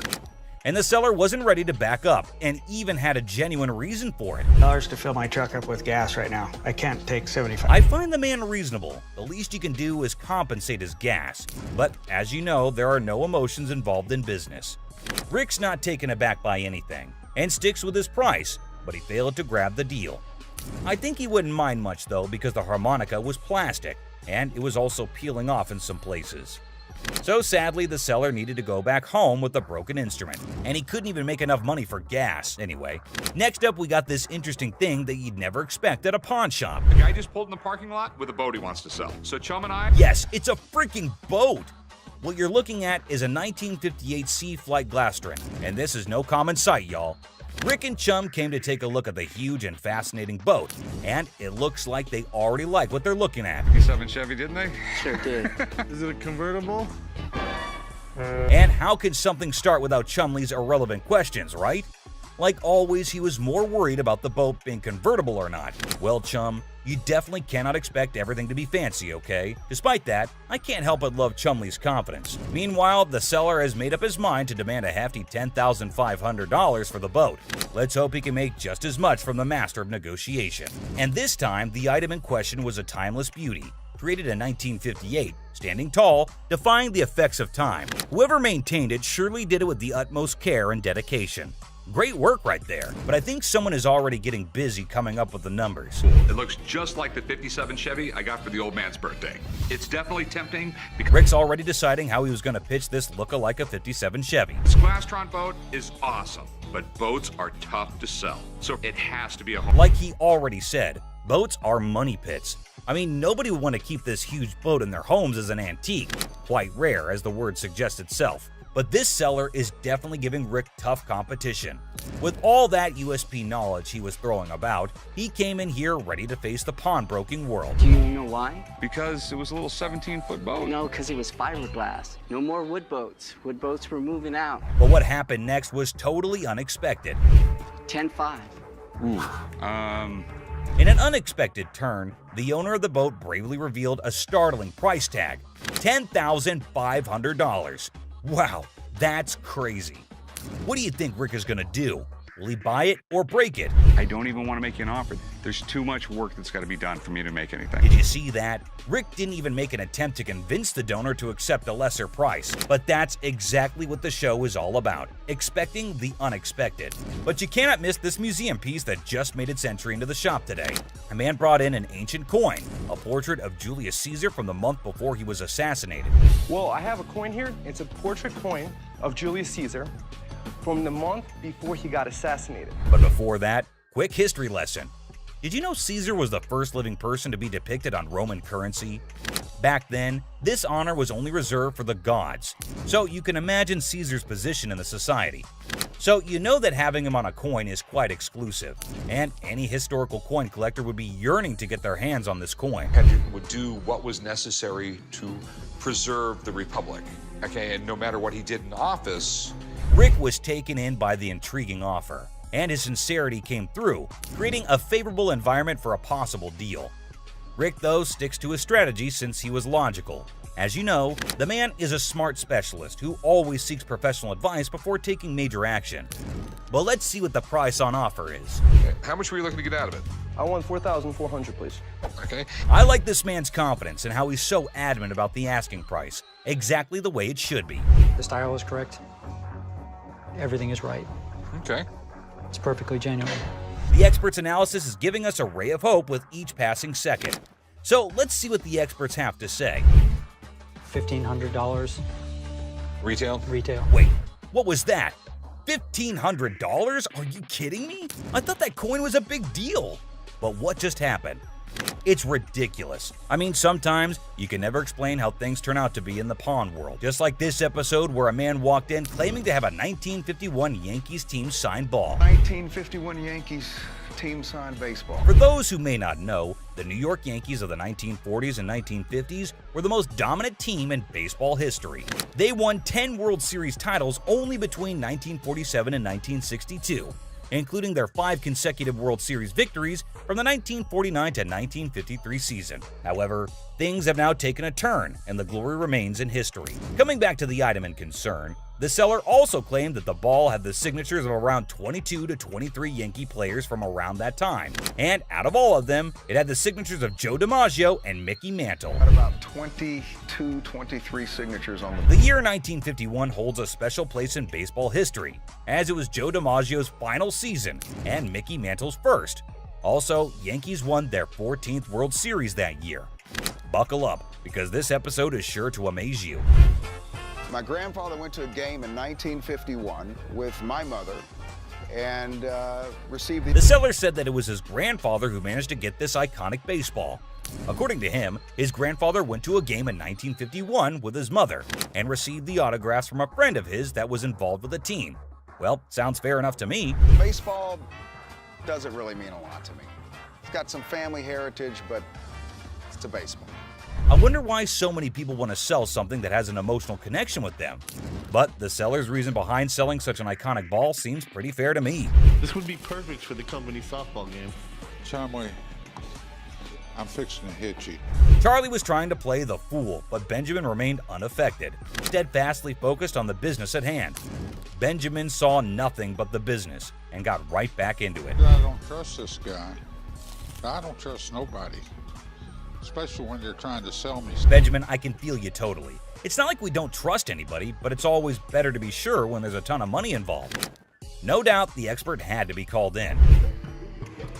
I do believe that this is a genuine 1951 Yankees baseball. Whoa, it looks like there's some good news for the man, and we might see some bills going out of the shop. But wait, don't be sure. You never know when the deal goes south. I think $3,000 is a reasonable amount for the ball. With audacity that leaves me breathless, a staggering demand of $3,000 was quoted for the ball. And it's quite obvious as well. After all the authentication and the proof, anyone would ask for that kind of money. They fired about $800. But wait, what?